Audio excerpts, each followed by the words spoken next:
Hello students, how are you?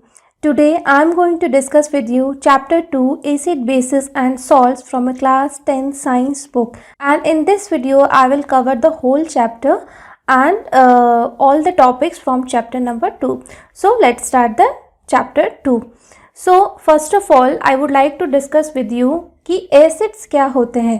ठीक है, जैसे कि हम पहले जान लें कि एसिड बेसिस एंड सॉल्ट्स हैं, तो सबसे पहले हम जान लेते हैं कि एसिड्स क्या होते हैं, बेसिस क्या होते हैं और सॉल्ट्स क्या होते हैं, और देन उसके बाद हम वन बाय वन सबकी प्रॉपर्टीज़ और सबका बिहेवियर जो है वो डिस्कस करेंगे. तो सबसे पहले अगर हम एसिड्स को देखें तो एसिड्स को हम कैसे डिफाइन करते हैं कि acids are sour in taste. मतलब सॉर मतलब जो होते हैं, कह सकते हो कि आप ये कड़वा, ठीक है, खट्टा. ठीक है, acids are sour in taste, turn blue litmus red. तो ब्लू कलर का लिटमस पेपर होता है. तो जब कोई भी चीज़ एसिड नेचर की होती है तो अगर हम ब्लू लिटमस पेपर से उसको टच करें तो वो ब्लू लिटमस पेपर का कलर रेड हो जाता है. ठीक है, and dissolves in water to release hydrogen ions. ठीक है, तो जब हम एसिड्स को जब हम वाटर में डिज़ोल्व करते हैं तो उसमें हाइड्रोजन आयंस वो रिलीज़ करते हैं. ठीक है, तो उन सब्सटेंसेस को हम एसिड कहते हैं जो कि सॉर इन टेस्ट होते हैं, ब्लू लिटमस को रेड में कन्वर्ट करते हैं और वाटर में हाइड्रोजन आयंस रिलीज़ कर दें. तो ये सारी प्रॉपर्टीज़ जो केमिकल शो करते हैं उनको हम एसिड्स कहते हैं. ठीक है, जैसे कि एग्जांपल के तौर पे आप देख सकते हो कि सल्फ्यूरिक एसिड. सल्फ्यूरिक एसिड जो है ये सारी प्रॉपर्टीज़ शो करता है. एसिटिक एसिड पे ये प्रॉपर्टी शो करता है. नाइट्रिक एसिड HNO3 ये भी ये सारी प्रॉपर्टीज़ शो करता है. तो जो मेन प्रॉपर्टीज़ हैं एसिड्स की वो है acids have a sour taste, turns blue litmus red, acid solution conduct electricity. ये भी एक बहुत ही इंपॉर्टेंट प्रॉपर्टी है एसिड्स की जो कि हम अपनी डे टू डे लाइफ में जो है यूज़ भी करते हैं कि अगर हमें किसी चीज़ की कंडक्टिविटी बढ़ानी है तो हम उसमें थोड़ा एसिडिक सॉल्यूशन ऐड कर देते हैं तो वो और बेहतर इलेक्ट्रिसिटी को कंडक्ट करने लगता है. ठीक है, so release hydrogen ion in aqueous solution. तो ये ही एक रीज़न है कि इलेक्ट्रिसिटी क्यों कंडक्ट करता है, क्योंकि हाइड्रोजन आयंस रिलीज़ करता है H+ आयंस, तो वो इलेक्ट्रॉन्स की तरफ फ्लो करता है और इलेक्ट्रिसिटी के फ्लो को वो बढ़ा देता है. ठीक है, ये तो हमने देखा एसिड क्या होता है. और एसिड्स के भी कुछ टाइप्स हो सकते हैं जैसे कि natural acids and mineral acids. ठीक है, जो एसिड्स नेचुरली अकर करते हैं नेचर में उनको हम नेचुरल एसिड्स कहते हैं. और कुछ मिनरल एसिड्स होते हैं, यानी मिनरल्स के मिलने से एसिड्स का फॉर्मेशन होता है, उसको हम मिनरल एसिड कहते हैं. जैसे कि नेचुरल एसिड्स में आप देख सकते हो कि acids which are obtain from natural sources are called natural acids. जैसे कि या ऑर्गेनिक एसिड्स कह सकते हो, जैसे मिथेनोइक एसिड नेचर में एग्जिस्ट करता है अपने से. ठीक है, एसिटिक एसिड ये भी नेचर में एग्जिस्ट करता है. ऑक्सैलिक एसिड, तो ये सब क्या है, कार्बन बेस्ड एसिड्स हैं. देखिए COOH लिखा है, COOH है ना सब में, यहाँ भी COH होगा. ठीक है, तो ये सब कार्बन बेस्ड एसिड है, इसी वजह से यहाँ पे ऑर्गेनिक टर्म यूज़ किया गया है, नेचुरल एसिड्स या ऑर्गेनिक एसिड्स. तो नेचुरली जितने एसिड एग्जिस्ट करते हैं वो सारे ऑर्गेनिक ही होते हैं, मतलब वो कार्बन बेस्ड एसिड्स ही होते हैं, सब में COOH ग्रुप लगा रहता है. ठीक है, और ऑर्गेनिक एसिड जनरली जो है हमें नेचुरल सोर्सेज से मिलता है, जैसे कि फ्रूट्स हैं. ठीक है, जैसे कि आप देख सकते हो कि एसिटिक एसिड जो होता है वो कहाँ पाया जाता है, विनेगर में पाया जाता है, जिसको हम सिरका कहते हैं. ठीक है, एस्कॉर्बिक एसिड हमें कब मिलता है, गुआवा में और आंवला में. आपने गुआवा में भी देखा होगा खट्टापन रहता है, आंवला में भी खट्टापन रहता है ना, तो एस्कॉर्बिक एसिड की वजह से होता है. सिट्रिक एसिड हमें लेमन में मिलता है, ऑरेंज में मिलता है और दूसरे सिट्रस फ्रूट से मिलता है. लैक्टिक एसिड, जैसे कि हमें जब दूध फट जाता है, ठीक है, या कर्ड दही में जो होता है वो लैक्टिक एसिड होता है. तो ये इंपॉर्टेंट है, ये आपसे एग्जाम में भी पूछा जा सकता है. ठीक है, मिथेनोइक एसिड हमें एंट स्टिंग, जो चींटी काट लेती है तो आपको जलन सी होने लगती है ना, तो नीटल स्टिंग तो हाड़ा काट लेता है, तो इन सब में मिथेनोइक एसिड होता है. और ऑक्सैलिक एसिड ये हमें मिलता है टोमेटो में. तो ये कुछ नेचुरली अकरिंग एसिड्स हैं और उनके नेचुरल सोर्सेज हैं कि ये कहाँ पाए जाते हैं. ठीक है, तो दूसरे टाइप का जो एसिड होता है उसको हम कहते हैं मिनरल एसिड. तो मिनरल एसिड क्या है? Acids that are prepared from minerals are known as mineral acid. जैसे कि इसको हम इनऑर्गेनिक एसिड भी कह सकते हैं। मिनरल्स जैसे कि क्लोरीन है, ठीक है, सल्फर है, नाइट्रोजन है, तो ये सारे मिनरल एसिड्स होते हैं। इसी वजह से इनको हम इनऑर्गेनिक एसिड्स भी कहते हैं, या मैन मेड एसिड्स और सिंथेटिक एसिड्स को इनका नाम सिंथेटिक एसिड्स भी दिया जाता है, क्योंकि नेचुरल नहीं एग्जिस्ट करते हैं, ये मैन मेड है। जैसे कि आप देख सकते हो एग्जांपल में हाइड्रोक्लोरिक एसिड HCl, ठीक है, sulphuric acid H2SO4, nitric acid HNO3, carbonic acid, यहाँ कार्बन है, ठीक है, लेकिन ये मैन मेड एसिड है, ये नेचुरली नहीं है, ठीक है। और फॉस्फोरिक एसिड, और ये इतना स्ट्रॉन्ग एसिड भी नहीं है, और फॉस्फोरिक एसिड है H3PO4। तो ये सारे मिनरल एसिड्स के एग्जाम्पल हैं। अब हम देख लेते हैं बेसिस, ठीक है। एसिड्स को हमने देखा, बेसिस को हम कैसे डिफाइन करते हैं? बेसिस आर बिटर, बिटर मतलब कड़वा, ठीक है। Bases are bitter in taste, have soapy touch. Soapy touch मतलब जैसे हम साबुन को छूते हैं तो हमें कुछ चिकना चिकना सा लगता है ना, फिसलता है हाथ, वैसे ही फिसलन टाइप का, तो सोपी टच होते हैं। Turn red litmus to blue, तो जो बेस होते हैं वो रेड लिटमस पेपर को ब्लू में कन्वर्ट कर देते हैं, ठीक है। And give hydroxide ions, OH ion को हम हाइड्रोक्साइड आयन भी कहते हैं, ठीक है। इन एक्वा सोल्यूशन, जब हम बेसिस को पानी में घोलते हैं तो वो हाइड्रोक्साइड आयन जो है हमें देते हैं। एग्जाम्पल आप देख सकते हो बेसिस का, जैसे सोडियम हाइड्रोक्साइड, इसको हम कॉमन टर्म में कास्टिक सोडा भी कहते हैं। NaOH, जैसे NaOH को अगर हम वाटर में डिजोल्व करते हैं तो ये किस में ब्रेक हो जाता है? Sodium ion, sodium plus plus OH ions, ठीक है। तो इसीलिए हम कह सकते हैं कि बेसिस जो है OH आयन देते हैं जब हम उनको वाटर में डिजोल्व करते हैं। वैसे ही जैसे हमने एसिड में देखा था, जैसे ये HCl है, HCl को अगर हम वाटर में घोल दें तो वो hydrogen ion plus chlorine ion, तो ये हाइड्रोजन आयन जो है ये हमें एसिड से मिलता है। और वैसे ही यहाँ पे आप देख सकते हो कैल्शियम हाइड्रोक्साइड, ये भी एक बेस है। तो बेस की पहचान ये है कि इसमें OH ग्रुप लगा रहता है, जैसे यहाँ पे OH देख रहे हो, ये बेस है, ये एक बेस है। पोटेशियम हाइड्रोक्साइड, इसको हम कास्टिक पोटैश कहते हैं, KOH, यानी जो बेसिस हैं, अगर KOH ग्रुप जहाँ लगा है वो बेस है, बेसिक इन नेचर है, ठीक है।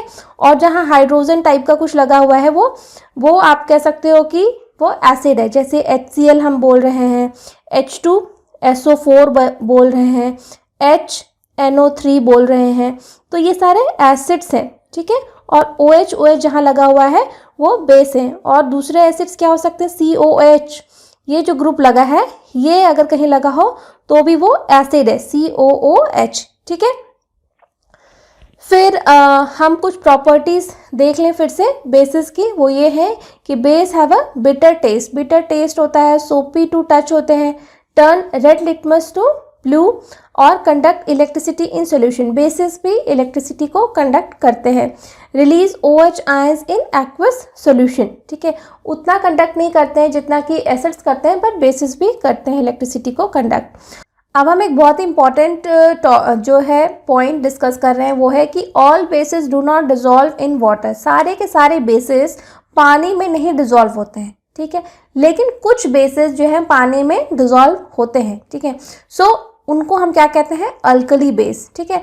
And alkali is a base that dissolves in water, they are soapy to touch, bitter and corrosive, corrosive मतलब जिस भी बर्तन में रखे रहेंगे उसको भी ये करोड करने लगते हैं, उसको भी खाने लगते हैं, ठीक है। नेवर टेस्ट और touch them as they may cause harm, तो ये कभी भी एसिड और बेसिस को हमें जो है हाथ से टच करके नहीं देखना चाहिए, नहीं तो वो हमारी स्किन को जला देंगे, ठीक है। और ना ही उनको मुंह से टेस्ट करना चाहिए, नहीं तो हमारी जो जीभ है वो जल जाएगी, हमें थ्रोट में काफ़ी ज़्यादा घाव हो सकते हैं, ठीक है। तो एसिड्स और बेसिस को कभी भी टेस्ट या टच करने की कोशिश नहीं करनी चाहिए, ठीक है। तो ये हमारे लिए काफ़ी हार्मफुल हो सकते हैं। तो उन बेसिस को जो कि वाटर में डिसॉल्व होते हैं उनको हम कहते हैं अल्कली, ठीक है। सो अब हमने देख लिया कि एसिड्स क्या होते हैं, बेसिस क्या होते हैं, ठीक है। तो जैसा हमने अभी डिस्कस किया कि एसिड है कोई चीज़ या कोई चीज़ का नेचर बेसिक है, तो हम उसको टच करके या टेस्ट करके नहीं बता सकते ना। हमेशा हमने प्रॉपर्टीज़ में तो डिस्कस किया कि soapy to touch, bitter in taste, sour in taste, but every time we can not taste them ना, because they are harmful for us. So what do we need? We need some kind of substance which can indicate the nature of the substance कि हाँ ये substance acid है और ये substance base है, बिना उसको टच किए या बिना उसको टेस्ट किए. तो वो चीज़ें जो कि हमें ये बताती हैं कि कोई चीज़ एसिड है या बेसिक इन नेचर है, उनको हमने नाम दिया है इंडिकेटर. इंडिकेटर का मतलब ही होता है दिखाने वाला, बताने वाला, कि ये इंडिकेट करता है, ये चीज़ संकेत देती है, ठीक है. So indicators are substances which indicate the acidic और basic nature of the solution by the colour change, ठीक है. तो कलर के माध्यम से, कलर चेंज के माध्यम से हमें बताता है कि कोई चीज़ एसिडिक है या बेसिक है, ठीक है. अब इंडिकेटर्स भी दो तरीके के हो सकते हैं. एक है हमारा नेचुरल इंडिकेटर. नेचुरल का मतलब ही होता है नेचर में जो चीज़ पहले से एग्जिस्ट करती है, ठीक है. So natural indicators obtain from natural sources are called natural indicators. तो वो इंडिकेटर जो कि हमको नेचुरल सोर्सेज से मिलते हैं उनको हम नेचुरल इंडिकेटर कहते हैं. जैसे कि लिटमस. लिटमस क्या होता है? एक लाइकेन होता है, उससे ये लिटमस हमको एक कंपाउंड है, ये वो हमको उस लाइकेन से मिलता है, लिटमस, ठीक है. तो वो भी एक तरीके से इंडिकेट करता है. जब वो एसिडिक चीज़ों के साथ रिएक्ट करता है तो वो अलग कलर देता है, बेसिक चीज़ों के साथ रिएक्ट करता है तो वो अलग तरीके से बिहेव करता है. टर्मरिक, हल्दी, वो भी एक इंडिकेटर का काम करती है. रेड कैबेज, लाल पत्ता गोभी जो है, चाइना रोज़, ये सारे जो है नेचुरल इंडिकेटर हैं. ये एसिड्स के साथ अलग तरीके से बिहेव करते हैं और बेसिस के साथ अलग तरीके से बिहेव करते हैं. इसी वजह से ये हम इनको नेचुरल इंडिकेटर्स का नाम देते हैं, ठीक है. Are some of the common natural indicators used widely to show the acidic और basic character of a substance. तो ये इंडिकेटर्स हमें बताते हैं एसिडिक और basic character of a substance, ठीक है. तो ये काम कैसे करते हैं हम देखते हैं. जैसे कि आप देख सकते हो लिटमस सबसे ज़्यादा यूज़ होता है. तो litmus is obtain from lichens. Lichens क्या होते हैं? लाइकेंस जो होता है एक पेड़ होता है, पेड़ के ऊपर जो एक तरीके से आप कह सकते हो एक फंगस है ये, ठीक है. तो ये लाइकेन जो है ये पेड़ों की छाल पे उगने वाला एक फंगस है. और ये आप फिगर में देख सकते हो, पेड़ों की छाल पे उगने वाला ये एक फंगस है जो कि हम यहाँ से खुरच के निकाल लेते हैं, ठीक है. और फिर इसको एक तरीके से ये मसालों में भी यूज़ होता है, ठीक है. इसको छड़ीला भी कहते हैं, ठीक है, कई जगह छबीला भी कहते हैं. तो ये मसालों में भी यूज़ होता है कई जगह पे. So the solution of litmus is purple in colour. तो जब हम इसको पीस लेते हैं तो ये पर्पल कलर का होता है, ठीक है. Litmus paper comes in 2 colours, blue and red. तो इसी कंपाउंड को, लिटमस को हम इन छालों से ऑब्टेन करते हैं और जब हम ले लेते हैं तो उसमें उसको हम प्योरीफाई कर लेते हैं उस कंपाउंड को. तो लिटमस के पेपर बनाते हैं. एक लिटमस होता है ब्लू कलर का, एक लिटमस होता है रेड कलर का, ठीक है. तो ये एसिड और बेस के साथ अलग अलग बिहेव करते हैं. And asset turns blue litmus paper to red. Acid जो है रेड कर देता है, आप बस इतना याद रखिए, ठीक है.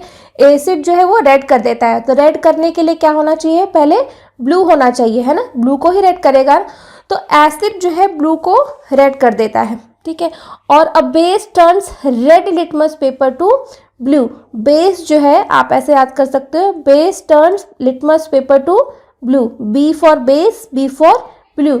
Base turns litmus paper to blue. तो ब्लू करेगा तो पहले होना क्या चाहिए? रेड होगा, तभी ना उसको ब्लू करेगा. तो इसलिए base turns litmus paper to blue and वो रेड होता है, ठीक है. तो इस तरीके से आप इसको याद रख सकते हो. दूसरा, अगर हम यहाँ पे देखें एक पिक्चोरियल रिप्रेजेंटेशन की एसिड और बेसिस कैसे है, तो जैसे कि आप यहाँ फिगर में देख सकते हो कि ये एक एसिडिक सोल्यूशन है, ठीक है. ये ब्लू लिटमस पेपर है. ब्लू लिटमस पेपर को हमने एसिडिक सोल्यूशन में डाला तो ये वाला हिस्सा जो कि एसिड से कांटेक्ट में आया वो रेड हो गया, है ना. तो इसीलिए कहा जाता है कि acid convert blue litmus paper to red. Fine. और यहाँ पे आप देख सकते हो ये एक बेसिक सोल्यूशन है या NaOH का सोल्यूशन है, कुछ भी कह सकते हो आप, ठीक है। तो NaOH के सोल्यूशन में जब हमने रेड लिटमस पेपर डाला तो ये वाला हिस्सा जो कि बेस के कांटेक्ट में आया है वो वाला हिस्सा रेड से ब्लू में कन्वर्ट हो गया। तो base converts red litmus paper to blue, ठीक है। तो ये हमने अलग अलग लिटमस पेपर स्ट्रिप्स ली, ब्लू लिटमस पेपर स्ट्रिप ली, रेड लिटमस पेपर स्ट्रिप ली। लेकिन अब के टाइम क्या आता है, हमारे पास जो पेपर स्ट्रिप्स पीएच स्ट्रिप्स आती हैं लैब में, वो यूनिवर्सल पीएच पेपर होता है। यूनिवर्सल पेपर मतलब एक ही पेपर से हम बता सकते हैं कि सोल्यूशन एसिडिक है या बेसिक है, ठीक है। हमें अलग अलग ब्लू लिटमस पेपर नहीं लेने की ज़रूरत है, रेड लिटमस पेपर लेने की ज़रूरत नहीं है, हम एक ही पेपर से बता सकते हैं। और उसके साथ में हमें इस तरीके का एक, ये जो आप देख सकते हैं साइड में, हमें एक तरीके से ये एक हमको स्केल भी दी जाती है, ठीक है। इस स्केल के कलर से हम पेपर के कलर को मैच करा के बता सकते हैं कि सोल्यूशन का कलर क्या है। जैसे कि ये एक बेसिक सोल्यूशन था, ठीक है। तो जब हमने यूनिवर्सल पीएच पेपर को इसमें डिप किया तो इस तरह का पेपर का कलर हो रहा है। तो ये किससे मैच कर रहा है, ये कलर लगभग 14 पीएच से मैच कर रहा है, 14 to 13। तो ओके, तो यानी कि इस सोल्यूशन का पीएच लगभग 14 है, ठीक है। तो जैसा कलर आएगा सोल्यूशन का पेपर के साथ में, उसी पीएच रेंज से हम इंडिकेट कर सकते हैं कि इस सोल्यूशन का पीएच कितना होगा, ठीक है। 9 पीएच आएगा तो ब्लू आएगा, 3 पीएच होगा तो ये येलो आएगा, 5 पीएच होगा तो लाइट ग्रीन आएगा, 7 पीएच होगा तो डार्क ग्रीन आएगा। इस तरीके से डिफरेंट कलर्स हमें शो होंगे पेपर में depending upon the pH of the solution. Fine. So अब एक इंडिकेटर जिसको हम कह रहे हैं टर्मरिक, वो भी एक नेचुरल इंडिकेटर है। टर्मरिक किस तरीके से काम करता है, turmeric is another natural indicator. Turmeric is yellow in colour. जो टर्मरिक होता है, हल्दी होता है, नेचुरली वो किस कलर का होता है, येलो कलर का होता है, ठीक है। सो टर्मरिक सोल्यूशन और paper turns reddish brown with base. तो जब हम आपने देखा होगा जब आप खाना खाते हो, हैंकी है, कभी आप हैंकी में अपने हाथ को धो नहीं पाते और हैंकी में ही अपना हाथ पोंछ लेते हो, तो जो सब्जी वगैरह का दाग है वो हैंकी में लग जाता है, ठीक है। फिर जब आप हैंकी को साबुन से कभी धोओगे तो आपने नोटिस किया होगा कि जहाँ जहाँ हल्दी का दाग लगा था, साबुन लगाने पे वो हल्दी का दाग जो है वो ब्राउन कलर का हो गया, रेडिश ब्राउन कलर का हो गया, है ना। तो जो बेस होता है, साबुन होता है, सोप, ठीक है, जो सोप होता है उसका नेचर क्या होता है, बेसिक इन नेचर होता है। जो सोप होता है वो बेसिक इन नेचर होता है। तो जब हम हल्दी के ऊपर बेसिक सोल्यूशन डालेंगे टर्मरिक के ऊपर, तो उसका कलर जो होता है वो रेडिश ब्राउन हो जाता है। जैसे आप देख सकते हो ना, यहाँ पे ये टर्मरिक सोल्यूशन है, जब इसमें हमने बेस डाला तो उसका कलर क्या हो गया, रेडिश ब्राउन हो गया, ठीक है। और एसिड के साथ में, यहाँ इस वाले में हमने बेस डाला है, ठीक है, और इस वाले में हमने एसिड डाला है। एसिड के साथ जो है इसका कलर बिल्कुल चेंज नहीं हुआ, वैसे का वैसे येलो ही रहा। यानी कि टर्मरिक भी हमें इंडिकेट करता है कि कोई सोल्यूशन एसिड है या बेस है। बेसिक होगा सोल्यूशन तो टर्मरिक का कलर रेड ब्राउन हो जाएगा, और अगर वो एसिड होगा तो उसके ऊपर कोई असर नहीं होगा, ठीक है। तो रेड कैबेज को भी हम यूज़ कर सकते हैं एज अ नेचुरल इंडिकेटर, ठीक है। So the juice of red cabbage is originally purple in colour. तो जो रेड कैबेज है इसका जब हम जूस निकालेंगे तो ये पर्पल कलर का होगा, जैसे आप देख सकते हो ना यहाँ फोटो में, ये पर्पल कलर के हैं, ठीक है। So juice of red cabbage turns reddish with acid and turns greenish with base. तो हमने क्या किया, इस रेड कैबेज का जूस निकाला, जूस निकाल के उसको आइस ट्रे में रख दिया, ठीक है, उस जूस को, और उस जूस को हमने फ्रीज कर दिया, जमा दिया, बर्फ़ का गोला बना दिया, ठीक है। फिर क्या किया, हमने 3 ग्लासेस ली, एक में हमने बेकिंग सोडा लिया। बेकिंग सोडा का नेचर क्या होता है, बेसिक इन नेचर होता है, ठीक है। फिर एक में हमने वाटर ले लिया एक ग्लास में, और दूसरे में हमने विनेगर। विनेगर का जो होता है नेचर एसिडिक होता है, ठीक है। एक में बेकिंग सोडा, एक में वाटर, एक में विनेगर। फिर हमने क्या किया कि जो आइस जम गए थे, आइस क्यूब्स के फॉर्म में जम गए थे इसका जूस कैबेज का, एक एक क्यूब तीनों ग्लासेस में डाल दिया और छोड़ दिया, ठीक है। थोड़ी देर के बाद हम क्या देखेंगे कि बेकिंग सोडा का जो कलर है वो ग्रीनिश ब्लूइश टाइप का हो गया, ठीक है। ये बेकिंग सोडा का कलर देख सकते हो। वाटर का कलर पर्पल हो गया क्योंकि वाटर का pH तो 7 है। जो कलर था कैबेज के क्यूब का वही रहा। और विनेगर का कलर जो है रेडिश हो गया, रेड हो गया, है ना। तो देखिए सेम कैबेज का जो है क्यूब है जूस, वो तीनों पीएच पे अलग अलग कलर दे रहा है। बेस के साथ वो ब्लू दे रहा है, न्यूट्रल पीएच पे वो पर्पल रह रहा है और एसिडिक पीएच पे वो रेड हो जा रहा है। तो ये भी एक नेचुरल इंडिकेटर है, बताता है कि किसी भी सब्सटेंस का पीएच एसिडिक है, बेसिक है या न्यूट्रल है। ठीक है, और इसी तरीके से हमारे पास कुछ अदर इंडिकेटर्स भी होते हैं जिसको कि हम कहते हैं ऑल्फैक्टरी इंडिकेटर। ऑल्फैक्टरी मतलब क्या होता है? ऑल्फैक्टरी मतलब कि सुगंध, सूंघ के बताने। ठीक है, तो olfactory indicator substances which change their smell when mixed with acid or base are known as olfactory indicators. For example, onion and vanilla.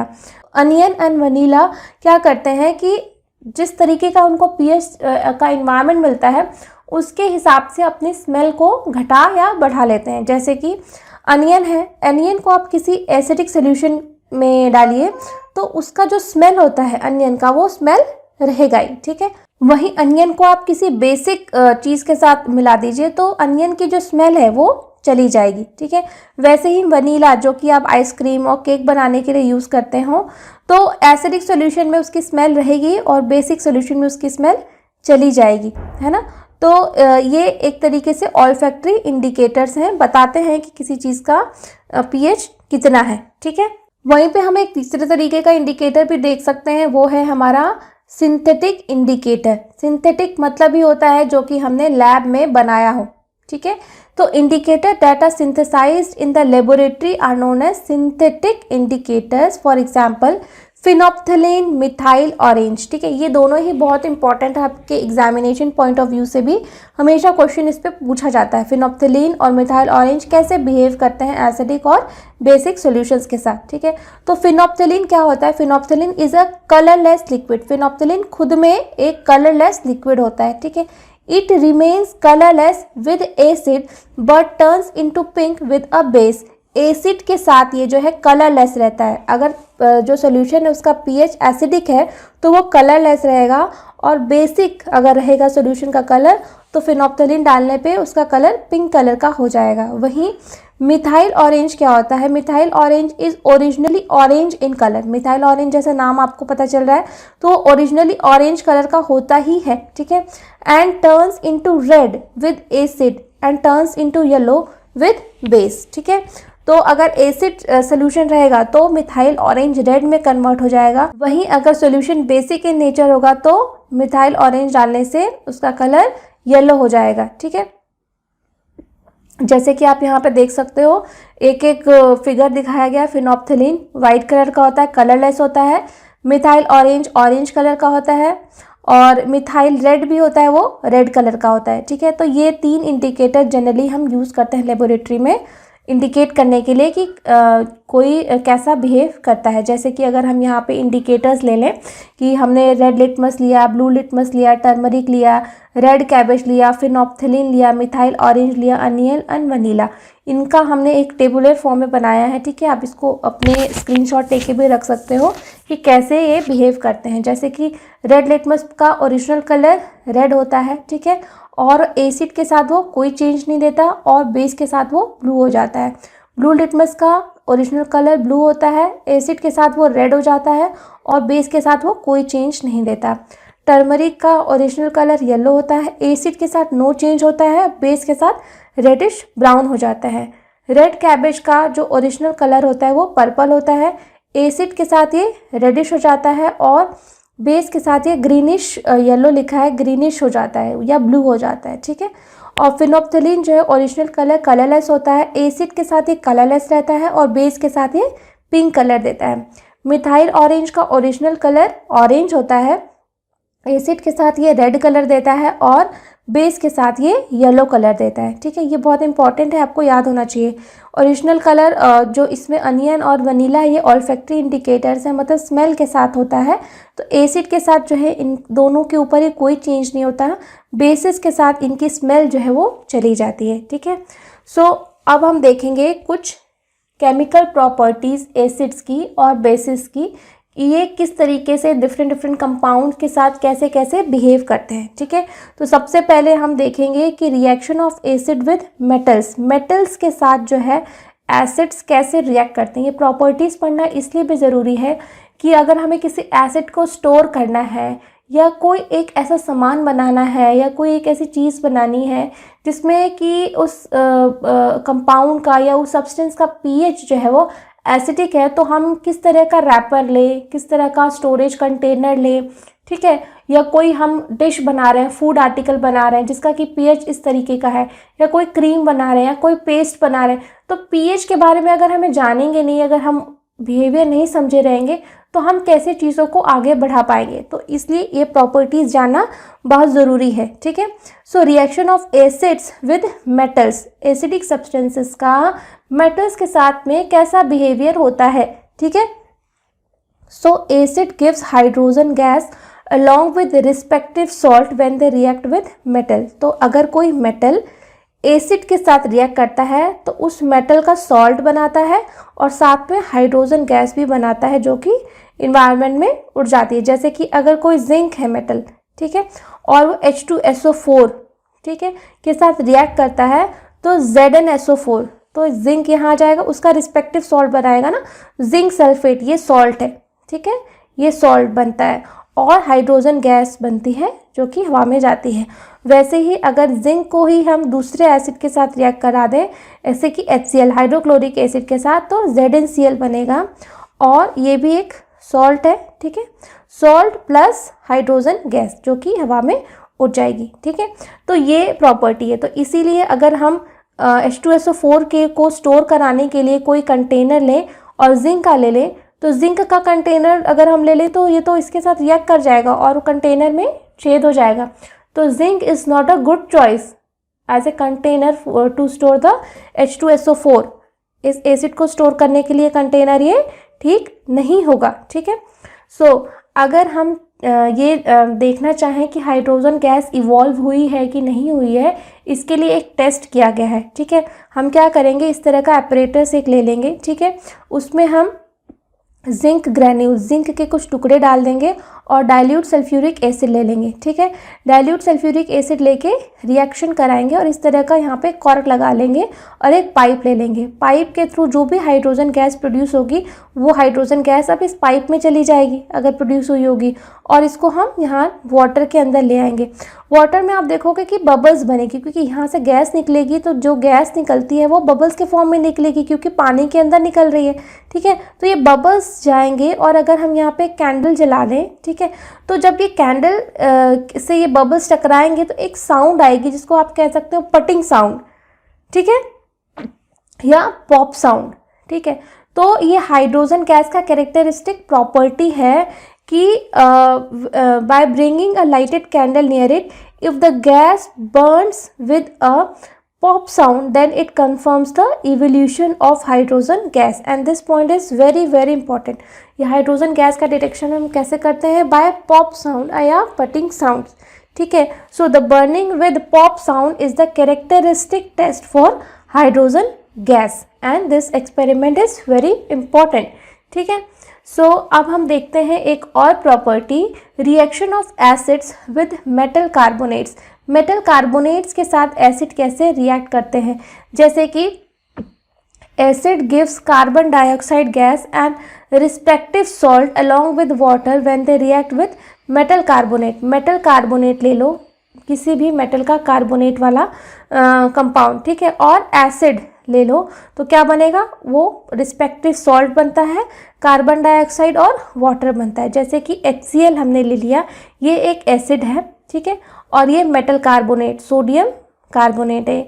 Metal carbonate को अगर हम किसी एसिड के साथ रिएक्ट कराते हैं तो NaCl, ये सॉल्ट बना, कार्बन डाइऑक्साइड बना और वाटर बना। तो ये एक कैरेक्टरिस्टिक प्रॉपर्टी है हमारी एसिड्स की जब वो मेटल कार्बोनेट के साथ रिएक्ट करते हैं। यहाँ पे हम देख सकते हैं H2SO4 एसिड है, मेटल कार्बोनेट है CaCO3, जो कैल्शियम है वो भी एक मेटल है। बहुत सारे बच्चे कंफ्यूज करते हैं कि मैम कैल्शियम मेटल क्या है। कैल्शियम जो है वो मेटल है, इसके पास लक्ष्यर भी है, शाइन भी है। जो हम कैल्शियम के टैबलेट्स देखते हैं दवाई के फॉर्म में, वो प्योर कैल्शियम नहीं होता है, वो कैल्शियम का सॉल्ट होता है। इस वजह से हमें कैल्शियम वाइट कलर की दवाई दिखती है, तो वो कैल्शियम नहीं है, वो एक कैल्शियम का सॉल्ट है। तो कैल्शियम इज़ अ मेटल, यहाँ पे कैल्शियम कार्बोनेट लिया गया है। जब वो H2SO4 के साथ रिएक्ट करता है तो कैल्शियम सल्फेट, कार्बन डाइऑक्साइड और वाटर का फॉर्मेशन करता है। तो सारे जो एसिड्स हैं वो मेटल कार्बोनेट्स के साथ ये जनरलाइज्ड इक्वेशन लिखी गई है। ये आपको याद होना चाहिए कि जब मेटल कार्बोनेट एसिड के साथ रिएक्ट करता है तो salt plus CO2 plus water बनता है। ठीक है, तो यहाँ पे HNO3 एसिड है, मेटल कार्बोनेट है, सोडियम नाइट्रेट बना, कार्बन डाइऑक्साइड बना और वाटर बना। ठीक है, अब हम देखेंगे reaction of acids with hydrogen carbonates, या हम इसको बाइकार्बोनेट्स भी कहते हैं। ठीक है, हाइड्रोजन कार्बोनेट्स को हम बाइकार्बोनेट भी कहते हैं। Acid give carbon dioxide gas, respective salt and water when they react with metal hydrogen carbonate. तो सेम रिएक्शन जो है वो मेटल हाइड्रोजन कार्बोनेट के साथ भी एसिड्स देते हैं, जैसे acid plus metal hydrogen carbonate, salt plus carbon dioxide plus water. जैसे हम यहाँ पे देख सकते हैं, यहाँ पे सोडियम बाइकार्बोनेट, अभी तक हमने सोडियम कार्बोनेट लिया था, जैसे NaCO3 लिखा है तो ये सोडियम कार्बोनेट है। ठीक है, और अगर हम NaHCO3 लिख देते हैं तो ये हाइड्रोजन कार्बोनेट्स है, या हम इसको बाइकार्बोनेट भी कहते हैं। ठीक है, तो इसके साथ में वैसा ही रिएक्शन होगा, सोडियम सल्फेट बनेगा, वाटर बनेगा और कार्बन डाइऑक्साइड गैस रिलीज होगी। ठीक है, यहाँ पे आप एक सेटअप में देख सकते हो कि जो कार्बन डाइऑक्साइड हम कह रहे हैं कि कार्बन डाइऑक्साइड गैस रिलीज होती है, उसको हम कैसे टेस्ट करेंगे कि जो हमारा रिएक्शन हुआ है एसिड का मेटल कार्बोनेट के साथ या मेटल बाइकार्बोनेट के साथ, तो हमने कहा कि सॉल्ट बनता है प्लस कार्बन डाइऑक्साइड बनती है प्लस वाटर बनता है। तो कार्बन डाइऑक्साइड बनती है कि नहीं बनती है, इसको टेस्ट करने के लिए एक एक्सपेरिमेंट किया गया है। जैसे कि आप यहाँ पे देख सकते हो कि यहाँ पे हमने क्या लिया, सोडियम कार्बोनेट लिया। ठीक है, और वहाँ पे हमने उसको HCl के साथ रिएक्ट किया तो सोडियम क्लोराइड बना, NaCl plus water plus carbon dioxide gas. वैसे ही अगर हम सोडियम कार्बोनेट की जगह सोडियम हाइड्रोजन कार्बोनेट ले लें, ठीक है, और उसको भी हम HCl के साथ रिएक्ट कराएं तो भी हमें NaCl बनेगा। ठीक है, जैसे यहाँ पे NaCl बना वैसे यहाँ भी NaCl बनेगा प्लस वाटर बनेगा प्लस कार्बन डाइऑक्साइड बनेगा। यानी हम यहाँ से कंक्लूड करते हैं कि हाइड्रोजन कार्बोनेट्स और कार्बोनेट्स दोनों सेम तरीके से रिएक्ट करते हैं हमारे एसिड्स के साथ में।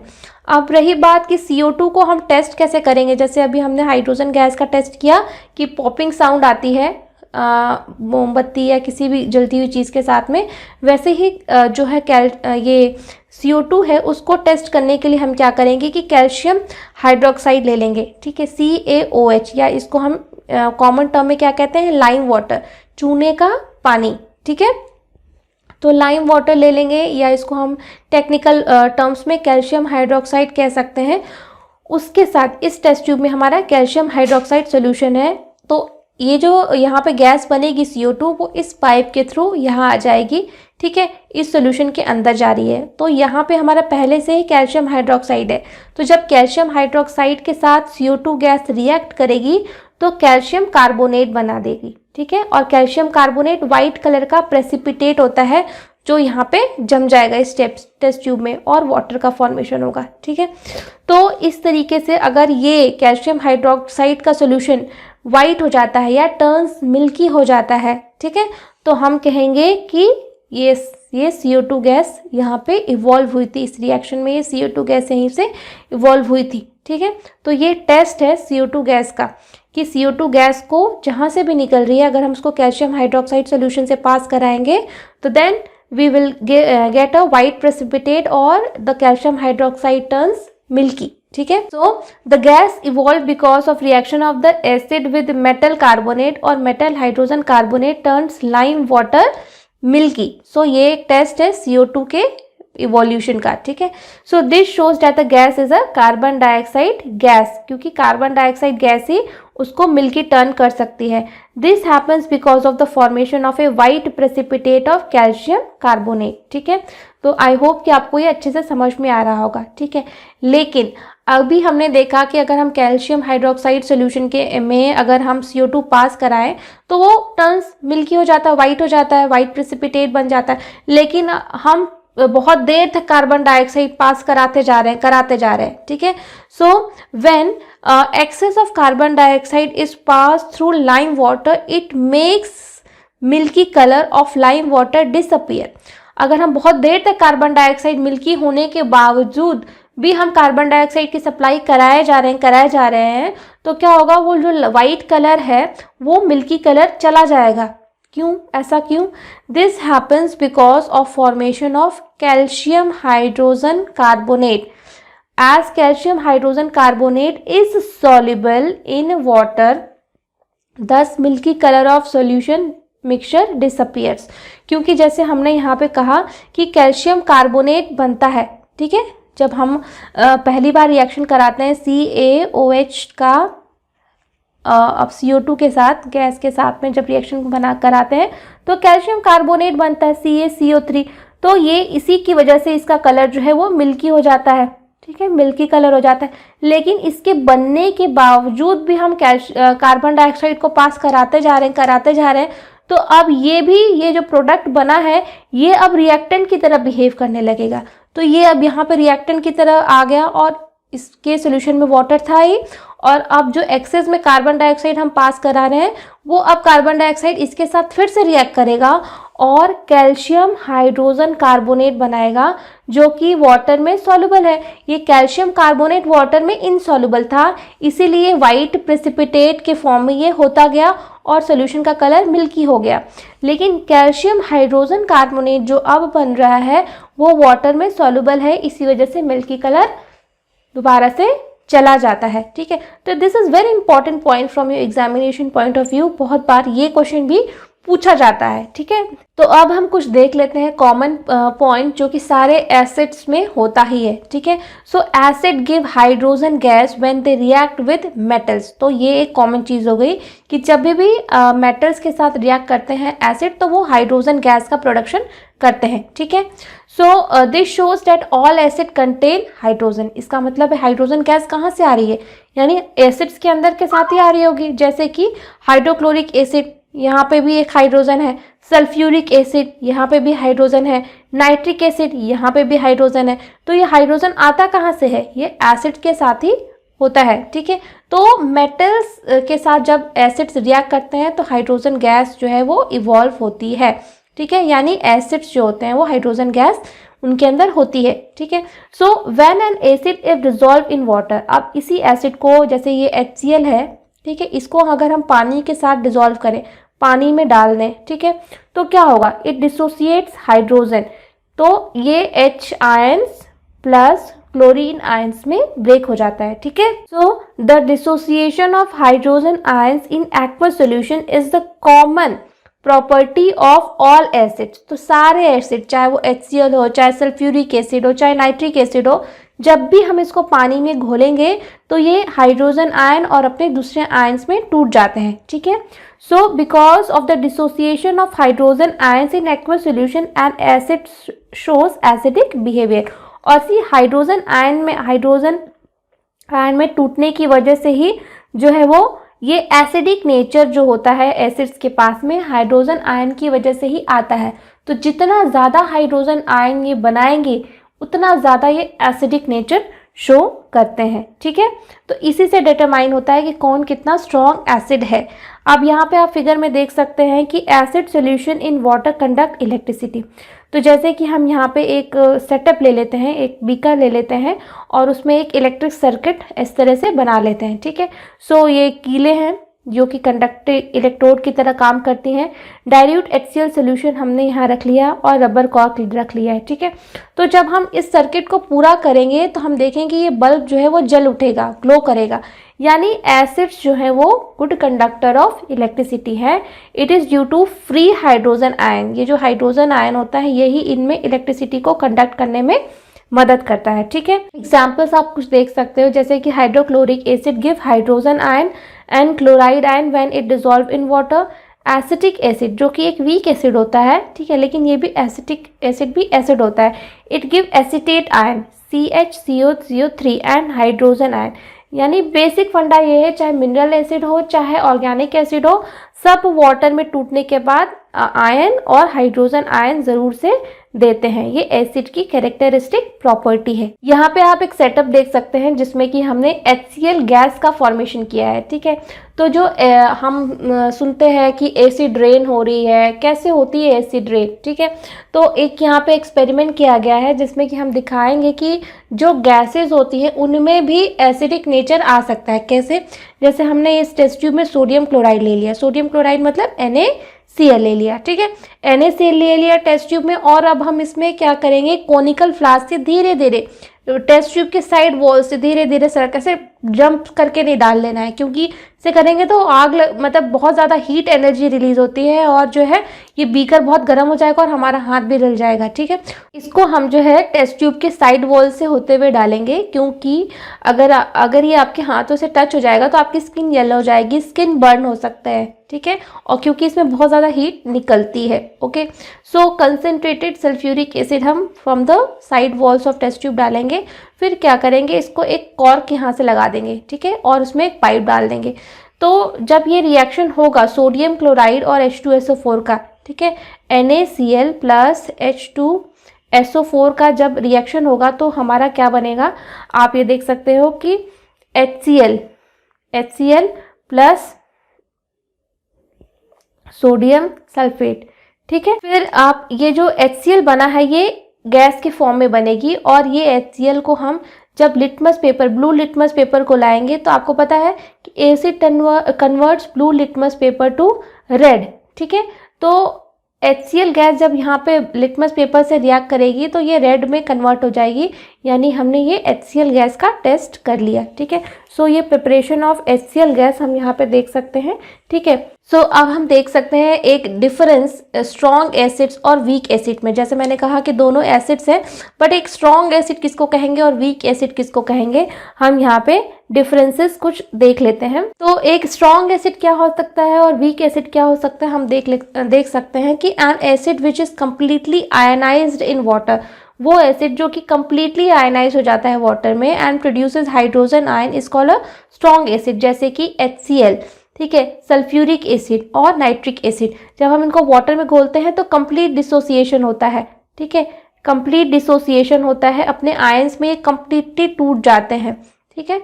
और वहीं पे वीक एसिड्स क्या होते हैं, week acid and acid which is partially ionised in water and thus produces a small amount of hydrogen ions is called a weak acid. Example acetic acid and carbonic acid, ये weak acids के example हैं।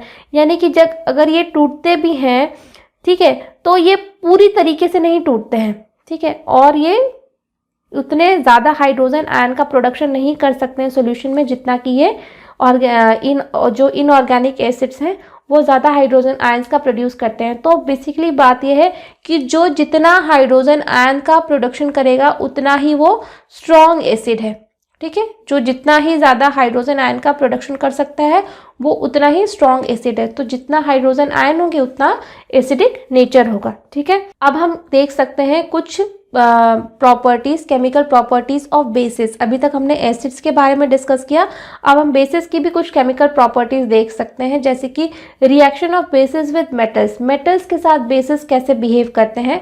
When alkali basis जैसे कि NaOH, ठीक है, CaOH2, ठीक है, तो ये सारे की बात है, और KOH जो कि वाटर में डिसॉल्व होते हैं, ठीक है। When alkali base reacts with metal, it produces salt and hydrogen gas. Metal के साथ जब अल्कली रिएक्ट करता है तो सॉल्ट और हाइड्रोजन गैस प्रोड्यूस होता है, सेम जैसे कि एसिड्स ने किया था। एसिड्स भी मेटल के साथ रिएक्ट करते हैं तो सॉल्ट और हाइड्रोजन गैस बनते हैं। जैसे आप एग्जांपल देख सकते हो कि ये हमारा अल्कली मेटल है, अल्कली है NaOH, ये मेटल जिंक के साथ रिएक्ट किया तो सोडियम जिंकेट बनाया और हाइड्रोजन गैस इवॉल्व हो गई, ठीक है।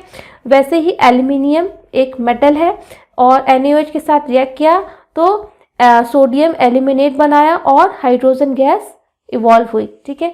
तो ये एक जनरलाइज्ड इक्वेशन है। आप देख सकते हो कि जब भी बेसिस कह सकते हो या अल्कली कह सकते हो मेटल के साथ रिएक्ट किया तो सॉल्ट और हाइड्रोजन गैस बनाया, same as acids, fine. So reaction of bases with oxides of non metal, non metal के ऑक्साइड्स क्या होते हैं, नॉन मेटल मतलब जो कि मेटल नहीं है और उनके ऑक्साइड, जैसे कि CO2, ये कार्बन क्या है, नॉन मेटल है, और इसका ऑक्साइड है CO2। तो बेसिस जो है नॉन मेटल के ऑक्साइड्स के साथ कैसे रिएक्ट करते हैं? So non metal oxides are acidic in nature. तो ये जो नॉन मेटल ऑक्साइड्स होते हैं ये बेसिकली एसिडिक इन नेचर होते हैं, इनका नेचर एसिडिक होता है। For example carbon dioxide is a non metal oxide. When carbon dioxide is dissolve in water it produces carbonic acid. जब हम CO2 को वाटर के साथ में डिजॉल्व करते हैं तो ये कार्बोनिक HCO3 ये वाला एसिड प्रोड्यूस करता है, ठीक है। इसको हम कार्बोनिक एसिड कहते हैं, और ये वीक एसिड होता है पर ये एसिड होता है। Therefore when a base react with non metal oxide both neutralise each other resulting in respective salt and water. तो इसी वजह से, क्योंकि ये तो बेस है, हम बेस का रिएक्शन देख रहे हैं, तो जब भी कोई बेस नॉन मेटल ऑक्साइड जो कि एसिडिक इन नेचर होता है तो एसिड और बेस का रिएक्शन क्या होगा, न्यूट्रलाइजेशन रिएक्शन हो जाएगा, और क्या बनेगा, सॉल्ट और वाटर, ठीक है। तो सॉल्ट और वाटर बनता है जब भी हम मेटल नॉन मेटल ऑक्साइड के साथ रिएक्शन देखते हैं बेसिस का। जैसे कि आप ये देख सकते हो, बेस है ये NaOH प्लस CO2, ठीक है। तो क्या बना, सोडियम कार्बोनेट, ये एक सॉल्ट है, सोडियम कार्बोनेट एक सॉल्ट है, सॉल्ट प्लस वाटर बन गया। वैसे ही कैल्शियम हाइड्रोक्साइड प्लस CO2, तो कैल्शियम कार्बोनेट ये भी एक तरीके का सॉल्ट है, ठीक है, सॉल्ट प्लस वाटर यहाँ भी बन गया। तो कैल्शियम कार्बोनेट बना कैल्शियम हाइड्रोक्साइड प्लस CO2 के रिएक्शन से, और सोडियम कार्बोनेट बना सोडियम हाइड्रोक्साइड और कार्बन डाइऑक्साइड के रिएक्शन से। तो हमने ये देखा। तो नेक्स्ट टॉपिक जो हम देखेंगे वो है न्यूट्रलाइजेशन रिएक्शन। न्यूट्रलाइजेशन का मतलब ही होता है किसी चीज़ को बिल्कुल न्यूट्रल कर देना। जैसे एसिड है, ठीक है, और बेस है, ठीक है। तो एसिड और बेस एक एक्सट्रीम है, दो एक्सट्रीम्स है, ठीक है, और बीच की जो बात होती है वो है न्यूट्रल पॉइंट, ठीक है, ना इसकी बीच का एक पॉइंट। तो न्यूट्रलाइजेशन का मतलब होता है कि ना किसी चीज़ को एसिडिक रहने देना और ना ही किसी चीज़ को बेसिक रहने देना। तो वो रिएक्शंस, हम उन रिएक्शंस को न्यूट्रलाइजेशन रिएक्शंस कहते हैं। जैसे कि अगर आप एसिड को ही किसी बेस के साथ रिएक्ट करवा दीजिए, ठीक है। अब तक हमने देखा कि एसिड मेटल के साथ कैसे रिएक्ट कर रहा है, मेटल कार्बोनेट्स के साथ कैसे रिएक्ट कर रहा है, मेटल हाइड्रोजन कार्बोनेट्स के साथ कैसे रिएक्ट कर रहा है, ठीक है। अब हमने क्या किया, एसिड और बेस को ही आपस में रिएक्ट करवा दिया, ठीक है। तो इस रिएक्शन को हम न्यूट्रलाइजेशन कहते हैं कि इससे बनता क्या है फिर, सॉल्ट और वाटर, ठीक है। So the reactions between acid and bases both neutralise each other, hence it is also known as neutralisation reaction, ठीक है, न्यूट्रलाइज कर देता है। तो जो फाइनल pH रहता है वो 7 के अराउंड रहता है, ठीक है। 7 pH के नीचे कुछ भी होता है वो एसिडिक होता है, 7 pH के ऊपर कुछ भी होता है वो बेसिक होता है। लेकिन जब एसिड और बेस ही आपस में मिल गए तो pH जो होता है वो न्यूट्रल हो जाता है, 7 हो जाता है, ठीक है। जैसे अगर आप न्यूट्रलाइजेशन रिएक्शन के एग्जाम्पल देखो तो NaOH ये क्या है, ये है हमारा बेस, ठीक है, और ये है एसिड, HCl जो है वो एसिड है। अगर हम एसिड और बेस को ही आपस में रिएक्ट कराएं तो क्या बनेगा, एक सॉल्ट, ये NaCl, सोडियम क्लोराइड और वाटर। तो सॉल्ट और वाटर इनके मेन प्रोडक्ट्स होते हैं, और ये एक इनका जो जर्नल इक्वेशन है वो ये है, ठीक है। तो यहाँ पे आप दूसरा एग्जाम्पल देख सकते हो, कैल्शियम हाइड्रोक्साइड रिएक्ट कर रहा है HCl के साथ, तो क्या बना रहा है, कैल्शियम कार्बोनेट, ये एक सॉल्ट है, सॉरी कैल्शियम क्लोराइड एक सॉल्ट है, और यहाँ पे आप देख सकते हो कैल्शियम हाइड्रोक्साइड और जो है हमारा HCl रिएक्ट कर रहा है, और हमारा क्या बन रहा है, कैल्शियम क्लोराइड, ये एक सॉल्ट है, ठीक है, और वाटर, ठीक है। तो ये आपने देखा न्यूट्रलाइजेशन रिएक्शन। अब हम एक रिएक्शन और देखेंगे, reaction of acids with metal oxide. अभी हमने देखा reaction of bases with non metal oxides, ठीक है, और जो एसिड्स होते हैं वो मेटल ऑक्साइड्स के साथ रिएक्ट करते हैं। मेटल ऑक्साइड्स मतलब जैसे कैल्शियम ऑक्साइड, जिंक ऑक्साइड, ठीक है, तो ये मेटल ऑक्साइड है। तो metal oxides are basic in nature. जैसे हमने बोला कि नॉन मेटल ऑक्साइड जैसे कि CO2 था, ये क्या था, ये एसिडिक इन नेचर था, ठीक है। वैसे ही जो मेटल ऑक्साइड्स होते हैं वो बेसिक इन नेचर होते हैं, जैसे कैल्शियम ऑक्साइड है, जिंक ऑक्साइड है, these are basic in nature, okay. So thus when an acid react with a metal oxide both neutralise each other, क्योंकि एसिड तो एसिडिक नेचर है और मेटल ऑक्साइड का नेचर क्या है, बेसिक नेचर है। तो ये भी एक तरीके से एसिड और बेस वाले रिएक्शन की तरह, न्यूट्रलाइजेशन रिएक्शन की तरह एक्ट करते हैं, ठीक है। और बनता क्या है, जब न्यूट्रलाइजेशन रिएक्शन होता है तो क्या बनता है, सॉल्ट और वाटर। तो इस केस में भी एक एसिड है और एक मेटल ऑक्साइड है जो कि बेसिक इन नेचर है। इस वजह से हमारा फाइनल प्रोडक्ट क्या बनता है, सॉल्ट और वाटर। ओके, सो एग्जाम्पल आप देख सकते हो, calcium oxide plus hydrochloric acid to give you calcium chloride, ये एक सॉल्ट है, और water. Zinc oxide plus H2SO4 sulphuric acid to give us zinc sulphate, ये भी एक सॉल्ट है, और वाटर। फाइन। सो अब हम कुछ पॉइंट्स देखेंगे जो कि सारे बेसिस के लिए होते हैं, मतलब सारे बेसिस के ऊपर अप्लाई होते हैं। जैसे कि a base dissociates hydroxide ion in water, ठीक है। हाइड्रोक्साइड आयन किसको कहते हैं, ये जो OH आयन होता है ना, इसको हम हाइड्रोक्साइड कहते हैं, ठीक है। Which is responsible for the basic behaviour of A compound. तो ये हाइड्रोक्साइड आयन जिसको हम कह रहे हैं, इसी की वजह से कोई भी कंपाउंड बेसिक बिहेवियर शो करता है, OH आयन की वजह से ही बेसिक नेचर शो करता है। तो यानी जितना ज़्यादा OH आयन कोई कंपाउंड रिलीज करेगा वो उतना ज़्यादा बड़ा बेस होगा, उतना ज़्यादा अच्छा उसके अंदर बेसिक प्रॉपर्टीज़ होंगी, ठीक है। So when sodium hydroxide is dissolve in water, NaOH को जब हम वाटर में डिजॉल्व करते हैं तो ये sodium ion Na plus OH negative, इसमें ये टूट जाता है, ठीक है। So it dissociates hydroxide ion and sodium ion, ठीक है। जैसे यहाँ पे देख सकते हो ना, OH आयन और सोडियम आयन में टूट गया। KOH है, इसको भी जब हम वाटर में डिजॉल्व करते हैं तो पोटेशियम आयन और OH आयन्स में ये टूट जाता है, ठीक है। सो thus the base shows its basic character because of dissociation of hydroxide ion। तो ये हाइड्रोक्साइड आयन रिलीज होता है, इसी वजह से ये बेसिक नेचर जो हो इसका वो इसी वजह से शो होता है, क्योंकि ये जो है OH आयंस को रिलीज करता है, ठीक है। अब हम एक बहुत ही इंपॉर्टेंट टॉपिक पढ़ने जा रहे हैं, dilution of acid and basis. तो अभी तक हमने एसिड्स को पढ़ा, बेसिस को पढ़ा, अब हम डाइल्यूशंस को पढ़ते हैं। डाइल्यूशन जैसे आपने पढ़ा होगा कहीं पे, जैसे हम सल्फ्यूरिक एसिड लिखते हैं तो क्या लिखते हैं, H2SO4, ये तो हो गया हमारा सल्फ्यूरिक एसिड। लेकिन कहीं कहीं पे आपने डाइल्यूट, डाइल्यूट H2SO4 ये वर्ड भी लिखा हुआ सुना होगा, ठीक। इसका क्या मतलब हुआ, इसका मतलब ये हुआ कि जो सल्फ्यूरिक एसिड है वो प्योर फॉर्म में नहीं है, इसमें जो है वाटर का भी एडिशन है, ये डाइल्यूटेड फॉर्म में है, इसमें कुछ अमाउंट ऑफ वाटर भी है, ठीक है। तो डाइल्यूशन अलग अलग लेवल का हो सकता है, 30% डाइल्यूशन हो सकता है, 10% डाइल्यूशन हो सकता है, 50% डाइल्यूशन हो सकता है, 80% डाइल्यूशन हो सकता है, अलग अलग डाइल्यूशन का रेंज हो सकता है, ठीक है। तो हम एक general term dilution word use करते हैं, डाइल्यूट है ये, ठीक है। So the concentration of hydrogen ion in an acid and hydroxide ion in a base पर unit volume shows the concentration of acid और बेस। तो हाइड्रोजन आयन किसी एसिड में कितना है या OH आयन किसी बेस में कितना है, तो उसका कंसंट्रेशन दिखाता है, उसका स्ट्रॉन्गनेस दिखाता है।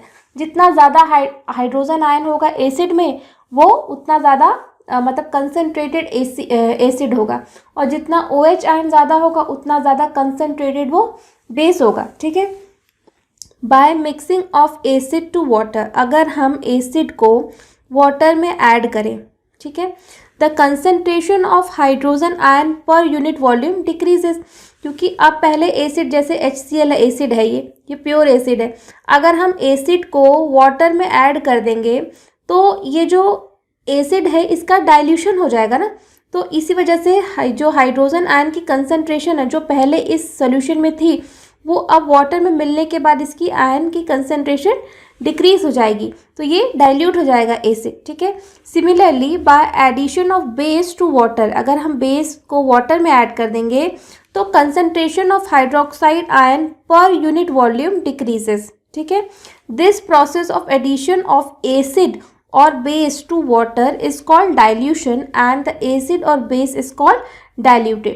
तो हम इस प्रोसेस को क्या कहते हैं, डाइल्यूशन। इसी वजह से कहीं कहीं पे आप dilute HCl, dilute sulphuric acid, ये टर्म भी यूज़ करते हुए आप पढ़ते होंगे, ठीक है। और एक बहुत ही इंपॉर्टेंट पॉइंट, ये आपको एग्जाम में भी पूछा जा सकता है कि डाइल्यूशन ऑफ एसिड और बेस इज एक्सोथर्मिक। एक्सोथर्मिक मतलब इससे बहुत ज़्यादा हीट निकलती है, ठीक है। जब हम एसिड को पानी में डालते हैं तो उससे बहुत ज़्यादा हीट निकलती है। इसी वजह से जब भी हम टेस्ट ट्यूब लेते हैं वहाँ लिखा रहता है from the side walls of the test tube, मतलब जो टेस्ट ट्यूब की साइड वॉल्स है उससे सटा के धीरे धीरे आप ऐसे छपाक करके नहीं डालना है इसके अंदर, ठीक है। इसे धीरे धीरे सरकते हुए से एसिड को पानी में मिलाना होता है, ठीक है। और एक बात और, एक्सोथर्मिक का मतलब समझ गए, मतलब बहुत ज़्यादा हीट निकलती है, टेस्ट ट्यूब भी गर्म हो जाती है, धीमे धीमे करना होता है, fine. So thus the acid और base is always added to water and water is never added to acid और बेस। ये बहुत ही इंपॉर्टेंट पॉइंट है।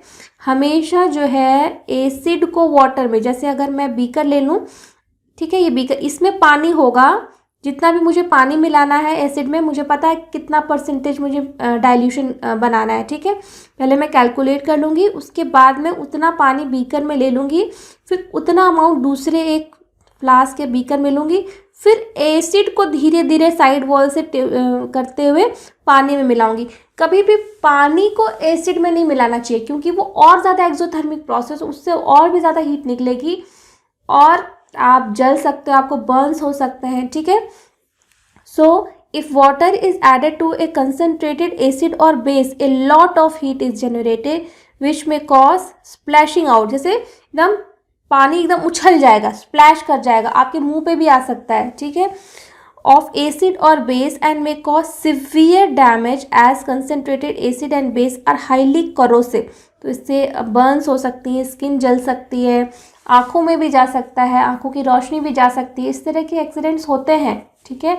तो इसको बहुत खिलवाड़ नहीं लेना। बहुत सारे बच्चे केमिकल लेबोरेटरी में फर्स्ट टाइम जाते हैं तो उनको फ़न लगता है, उनको बहुत लगता है कि हम क्या कर लें, इस एसिड को इस बेस से मिला दें, उसको इससे मिला दें, नया कंपाउंड बना दें, हम बिल्कुल आज ही के दिन साइंटिस्ट बन जाएं और तमाम तरह की चीज़ें हम करने लगे एक ही दिन में।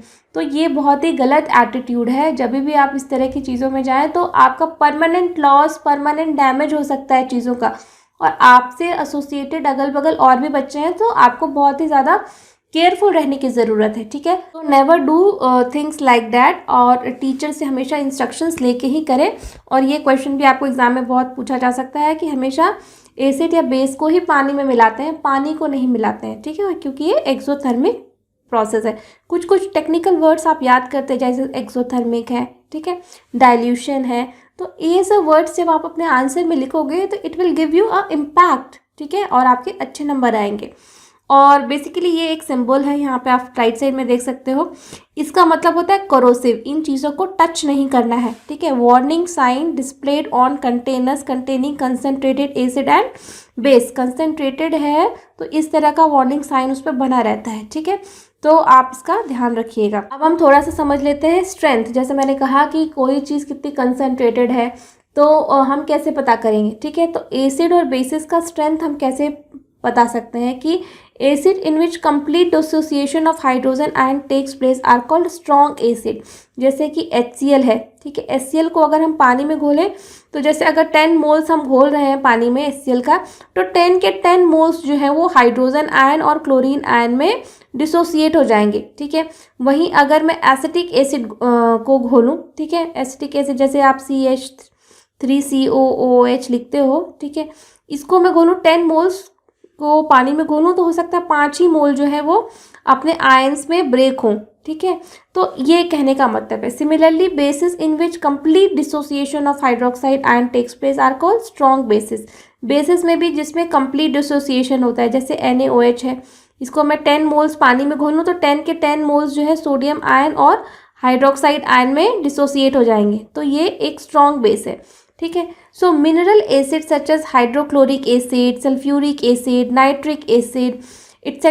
hydrogen ion dissociate completely and hence they are called strong acids. तो ये hydrochloric acid strong acid, sulphuric acid, nitric acid, ये these are all strong acid. वहीं Since inorganic acids hydrogen ions do not dissociate completely, so they are weak acid. So यहाँ inorganic नहीं है, organic होगा, ठीक है.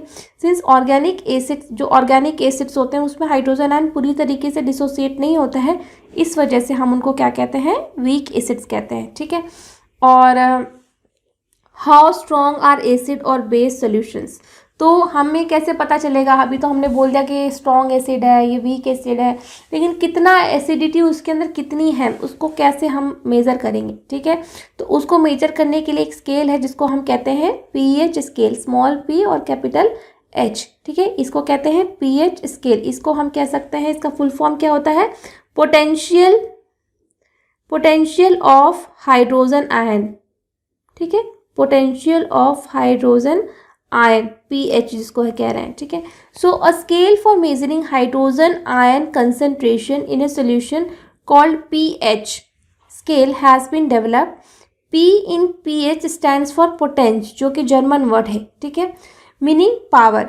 On the pH scale we can measure pH generally from 0 to 14. तो जो 0 pH होगा उसको बहुत ज़्यादा एसिडिक होगा, और जिसका 14 पीएच होगा वो बहुत ही अल्कलाइन यानी बेसिक होगा. अल्कलाइन मतलब बेसिक, ठीक है.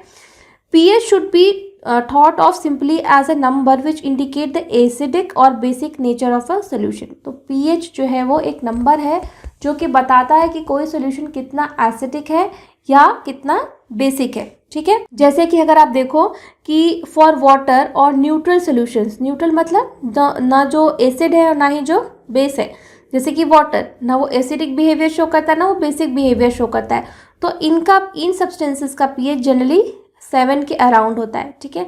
और फॉर एसिडिक पीएच, जो सॉल्यूशंस एसिडिक नेचर शो करते हैं, एसिडिक कैरेक्टर शो करते हैं, उनका पीएच जब हमने नापा तो उनका पीएच जनरली लेस देन 7 होता है, 7 से कम होता है, तो उन सॉल्यूशंस को हम एसिडिक कहते हैं. और फॉर बेसिक सॉल्यूशंस का पीएच जनरली 7 से ज़्यादा होता है, ठीक है. इस वजह से हम उनको बेसिक कहते हैं पीएच स्केल पे, ठीक है.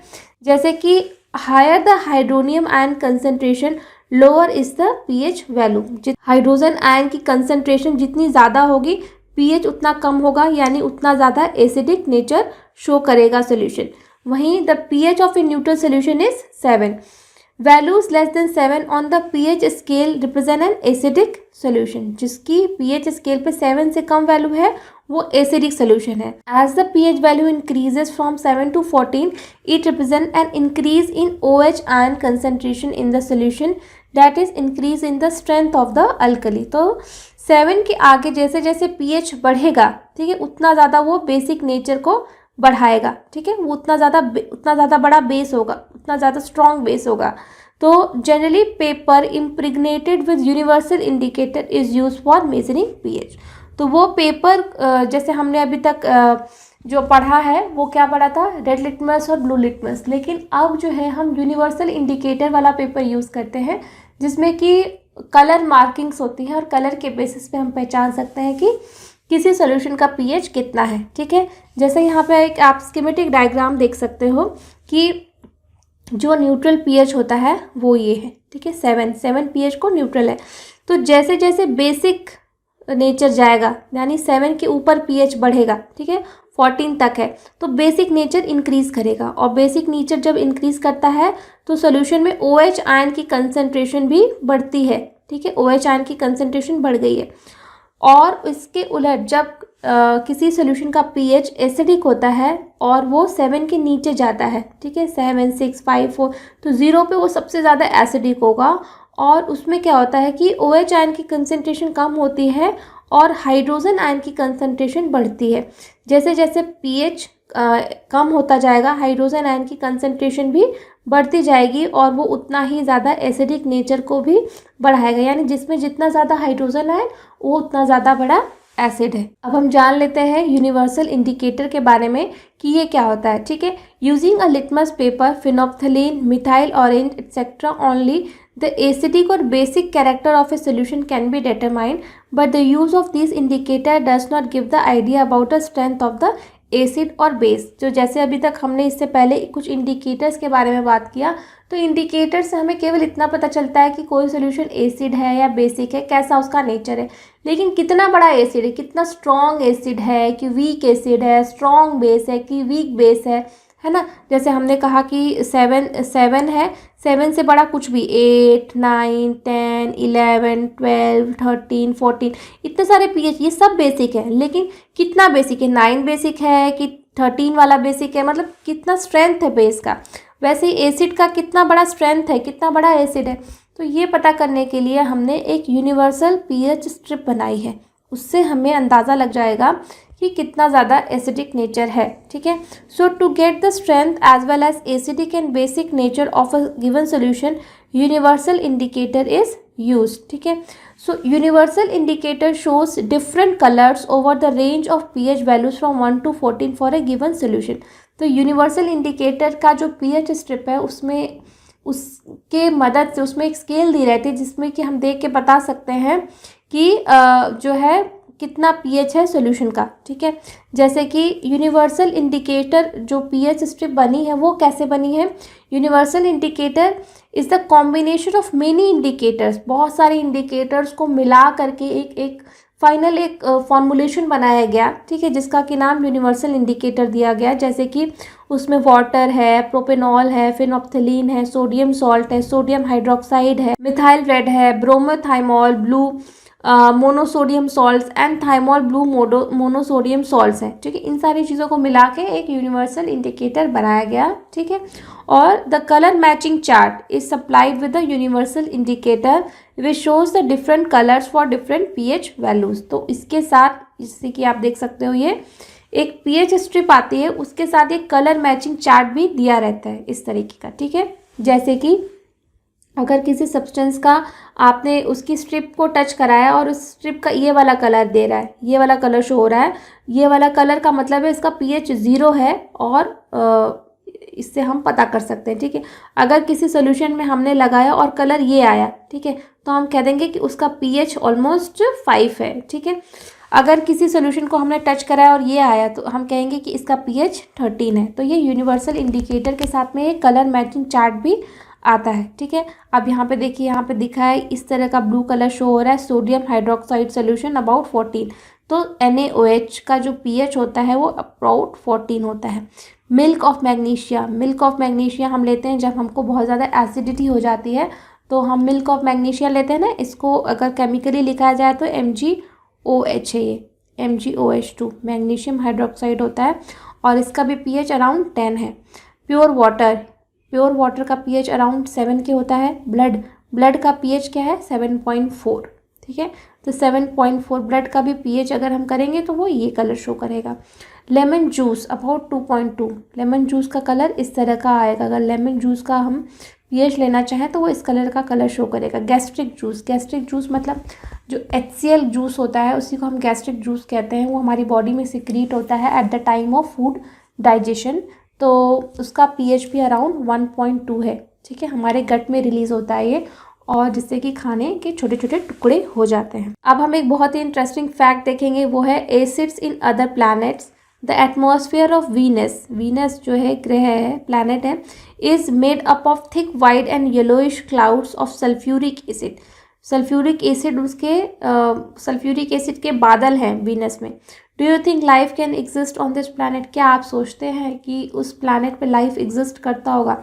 इतना ज़्यादा एसिडिक इन्वायरमेंट में जो है वो कैसे लाइफ एग्जिस्ट करेगी? लाइफ एग्जिस्ट कर सकती है? नहीं, लाइफ नहीं एग्जिस्ट कर सकती इस तरह के एसिडिक एनवायरनमेंट में। ठीक है, so role of pH in everyday life. PH का जो रोल है, हम पीएच पढ़ ही क्यों रहे हैं, हम क्यों जानना चाहते हैं कि कोई सब्सटेंस एसिडिक है या बेसिक है, या उसका पीएच कितना है। ठीक है, तो इसका बहुत बड़ा रोल है हमारी डे टू डे लाइफ में। वो क्या है, वो हम देखते हैं कि pH in our digestive system को पीएच कैसे अफेक्ट करता है। डाइल्यूट HCl, जिसको हम कह रहे हैं hydrochloric acid, helps in digestion of food, protein के डाइजेशन में बहुत मदद करता है ये। In our stomach, excess acid in stomach cause acidity और इनडाइजेशन। जैसे कि जब हम खाना खाते हैं तो जब हम खाना को स्वॉलो करते हैं, निगलते हैं, तो बहुत सारा HCl निकलता है। तो वो जो खाना होता है उसके बहुत सारे छोटे छोटे छोटे छोटे टुकड़े कर देता है। एसिड से एसिड डाइजेशन हो जाता है एक तरीके से।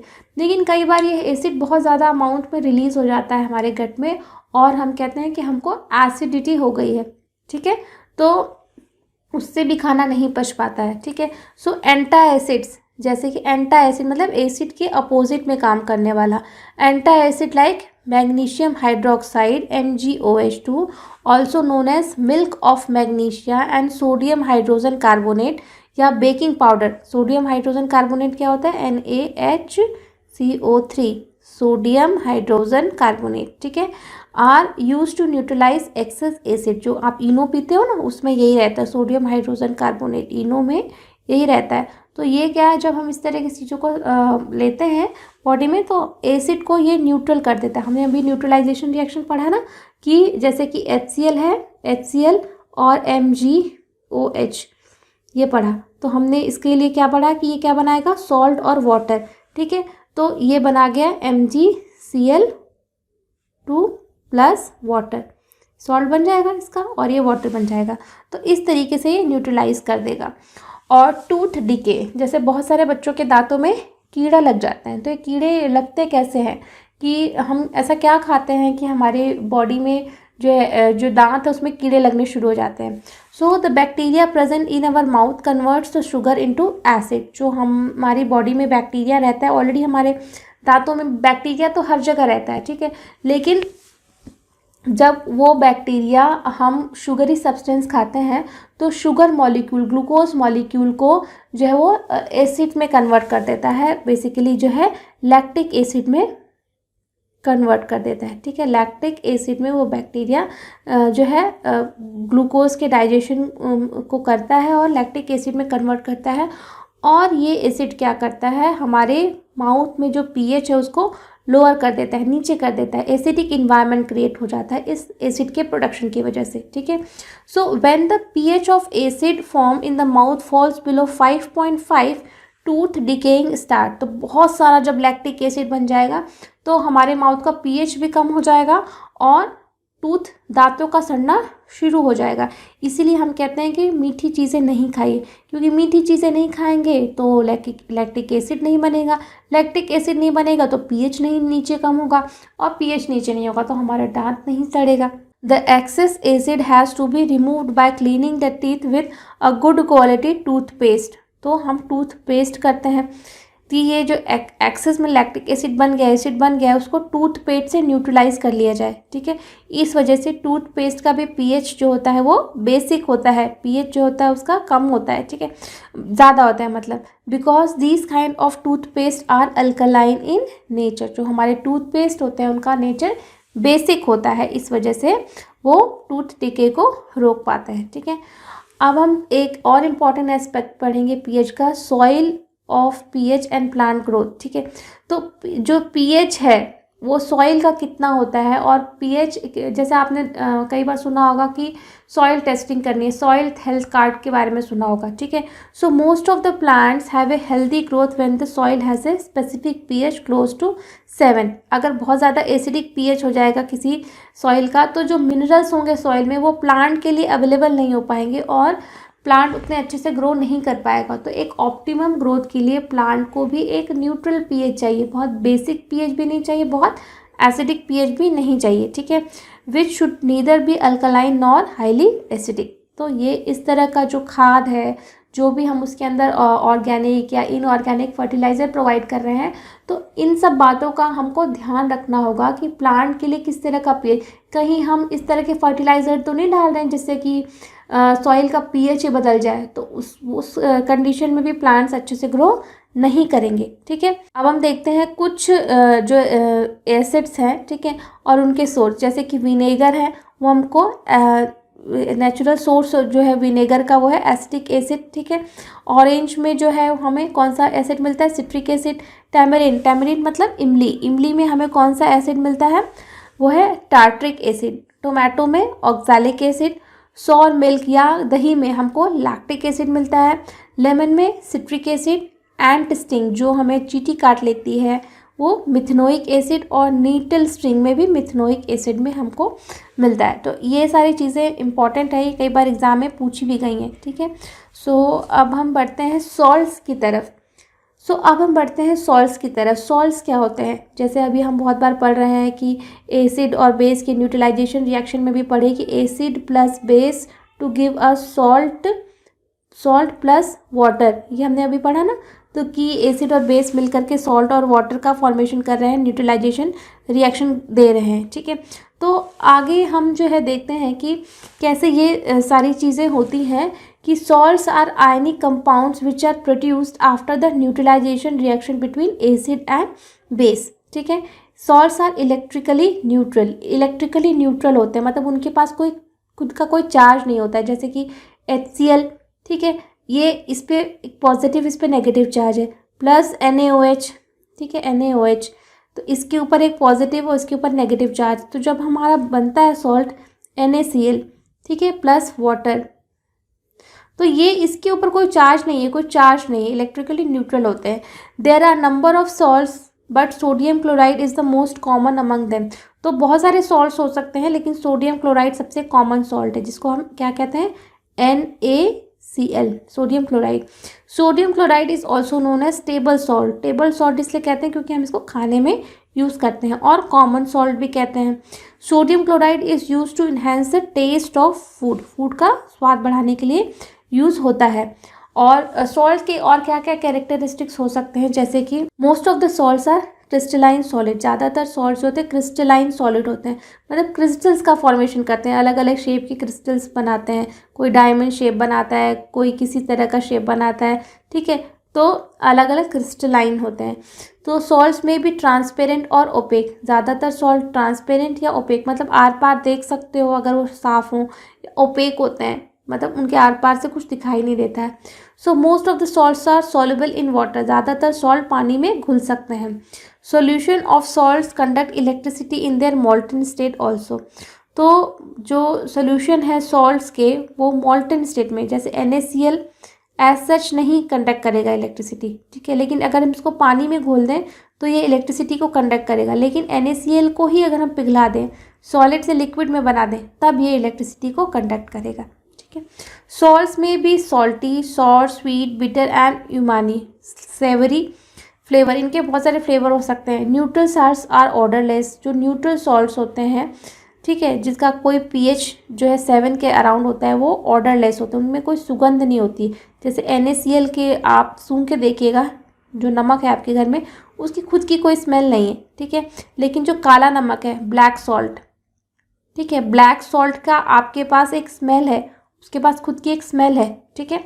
सॉल्ट्स कैन बी कलरलेस और कलर्ड, तो सॉल्ट्स कलर्ड भी हो सकते हैं और कलरलेस भी हो सकते हैं। जैसे कि अगर हम फैमिली ऑफ सॉल्ट्स को डिस्कस करें तो सॉल्ट्स हैविंग कॉमन एसिड और basic radicals are said to belong the same family, जैसे कि sodium chloride and calcium chloride belongs to chloride family, क्योंकि इसमें क्लोराइड कॉमन है, तो ये क्लोराइड फैमिली से बिलोंग करते हैं। Calcium chloride and calcium sulphate belong to calcium family, क्योंकि ये कैल्शियम इनमें कॉमन है, तो हम इनको कैल्शियम फैमिली का भी कह सकते हैं। Zinc chloride and zinc sulphate belong to the zinc family, zinc दोनों में जिंक है, ठीक है। तो जो चीज़ सॉल्ट्स में कॉमन है, हम उनको उस फैमिली का डेरिवेशन नाम दे सकते हैं। जैसे कि अगर हम और कैटेगराइज करें सॉल्ट्स को, तो हम कह सकते हैं कि देयर आर न्यूट्रल, एसिडिक और बेसिक सॉल्ट्स। न्यूट्रल सॉल्ट्स क्या होते हैं, जैसे नाम से ही पता चल रहा है, न्यूट्रल का मतलब जिसका pH जो है ना एसिडिक हो ना बेसिक हो, जैसे कि salt produce because of reaction between a strong acid and a strong base are neutral in nature. The pH value of such salts is equal to 7, that is neutral. तो strong acid और strong base के reaction से जो salt बनते हैं, उनको हम neutral salts कहते हैं, जैसे कि sodium chloride, sodium sulphate, potassium chloride, ये स्ट्रॉन्ग एसिड और स्ट्रॉन्ग बेस के मिलने से बनते हैं, इस वजह से हम इनको न्यूट्रल सॉल्ट्स कहते हैं। वहीं पे कुछ सॉल्ट जो होते हैं वो एसिडिक होते हैं, मतलब कि जो बेस है उनका वो उतना ज़्यादा स्ट्रॉन्ग नहीं रहता, जिससे कि मिलके वो बने रहते हैं, इस वजह से उनका नेचर एसिड की तरफ चला जाता है, ठीक है। So salts which are form after the reaction between a strong acid ठीक है, and a weak base are called acidic salt. तो इसमें बेस क्या है, वो वीक होता है, स्ट्रॉन्ग जो होता है वो एसिड होता है।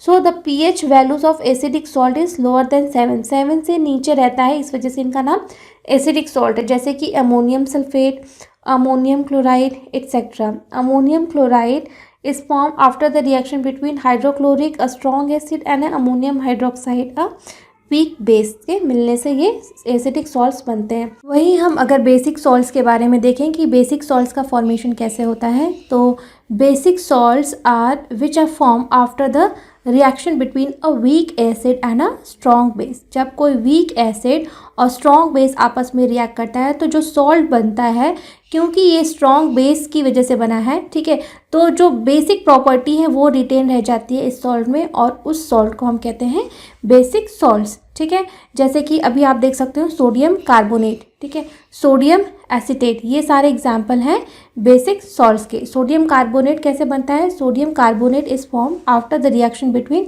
सोडियम हाइड्रोक्साइड अ स्ट्रॉन्ग बेस NaOH जिसको कहते हो आप, ठीक है, ये sodium hydroxide plus carbonic acid, ठीक है। कार्बोनिक एसिड जो है वो एक वीक एसिड होता है, जिसकी की वजह से जो सॉल्ट बनता है वो हम कहते हैं सोडियम कार्बोनेट, ठीक है। तो वो जो सॉल्ट होता है सोडियम कार्बोनेट Na2CO3, ये सोडियम कार्बोनेट जो है ये एक बेसिक सॉल्ट होता है, ठीक है। Sodium acetate is form after the reaction between a strong base sodium hydroxide and acetic acid a weak acid. तो एसिटिक एसिड, ठीक है, CH3COOH, ये एसिटिक एसिड है, और जब ये NaOH के साथ रिएक्ट करता है जो कि एक स्ट्रॉन्ग बेस है तो हमारा सोडियम एसीटेट बनता है, जिसको तो इस तरह से हमने देखा कि स्ट्रॉन्ग एसिड और वीक एसिड में क्या डिफरेंसेस होते हैं। तो इस तरह से हमने देखा कि बेसिक सॉल्ट्स, एसिडिक सॉल्ट्स और न्यूट्रल सॉल्ट्स का कैसे फॉर्मेशन होता है। अब हम देखते हैं cause of formation of acid, basic and neutral salts. तो एसिड, बेसिक और न्यूट्रल सॉल्ट्स का फॉर्मेशन का बेसिकली रीज़न यही होता है कि when a strong acid reacts with a weak base, क्योंकि एसिड स्ट्रॉन्ग है, ठीक है, तो जो भी सॉल्ट बनेगा तो उसमें एसिडिक कैरेक्टर ज़्यादा होगा, ठीक है। So the base is unable to fully neutralize the acid, due to this the acidic salts is formed। क्योंकि वीक बेस होता है और स्ट्रॉन्ग एसिड होता है, तो जो बेस है वो एसिड को पूरी तरीके से न्यूट्रलाइज नहीं कर पाता, इस वजह से जो सॉल्ट बनता है उसका नेचर कुछ कुछ एसिडिक होता है, ठीक है। उसी तरीके से व्हेन स्ट्रॉन्ग बेस, जब अगर बेस स्ट्रॉन्ग हो और वीक जो एसिड है वो वीक हो, तो जो सॉल्ट बनेगा वो वो होगा, वो एसिडिक कैरेक्टर का होगा, क्योंकि जो एसिड है और बेस का जो रिएक्शन हुआ है वो पूरी तरीके से न्यूट्रल नहीं हो पाया है, ठीक है। सो इस वजह से ये जो सॉल्ट बनेगा जिसमें कि स्ट्रॉन्ग बेस है वो सॉल्ट बेसिक नेचर का होगा। व्हेन इक्वली स्ट्रॉन्ग एसिड, जब एक स्ट्रॉन्ग एसिड और एक स्ट्रॉन्ग बेस रिएक्ट करते हैं तो वो फुली न्यूट्रलाइज कर लेते हैं एक दूसरे को, ठीक है। When a strong acid and a strong base react with each other they neutralise fully. So उस वक्त जो सॉल्ट बनता है उस सॉल्ट को हम कहते हैं न्यूट्रल सॉल्ट। अब उसी तरीके से अब हम कुछ इंपॉर्टेंट केमिकल कंपाउंड्स देख लेते हैं जो कि आपको इस चैप्टर में पढ़ने हैं और जो कि एग्जामिनेशन पॉइंट ऑफ व्यू से बहुत इंपॉर्टेंट है और हमेशा एग्जाम में 5 मार्क्स के क्वेश्चन में पूछा जाता है। जैसे कि इसमें सबसे पहला जो है वो कंपाउंड है वो है हमारा कॉमन सॉल्ट, ठीक है, जिसको कि हम सोडियम क्लोराइड कहते हैं, यानी NaCl। इसको हम टेबल सॉल्ट भी कहते हैं, कॉमन सॉल्ट या टेबल सॉल्ट नाम से भी जानते हैं, क्योंकि ये जनरली हम खाने में इस्तेमाल करते हैं। फूड जो हम खाना खाते हैं ना उसमें नमक डालते हैं, वो यही वाला नमक होता है, ठीक है। और ये बनता कैसे है, it is form by the reaction between sodium hydroxide and hydrochloric acid NaOH plus HCl। अगर हमें अभी बनाना हो तो हम ऐसे बनाएंगे, ठीक है। तो यहाँ से बनेगा NaCl, ठीक है, और यहाँ पे वाटर, फाइन। सो इस तरीके से हमारा NaCl का फॉर्मेशन होता है, लेकिन NaCl नेचर में ऑलरेडी एग्जिस्ट करता है, बना बनाया एग्जिस्ट करता है, ठीक है। So it is a neutral salt. इसको न्यूट्रल सॉल्ट कहा जाता है क्योंकि ये स्ट्रॉन्ग बेस है, स्ट्रॉन्ग एसिड है, दोनों एकदम एक दूसरे को न्यूट्रलाइज कर लिया है। तो pH वैल्यू क्या होगी सोडियम क्लोराइड की, इज़ अबाउट 7, क्योंकि जो न्यूट्रल चीज़ें होती हैं उनका pH क्या होता है 7, ठीक है। Sodium chloride is use to enhance the taste of the food.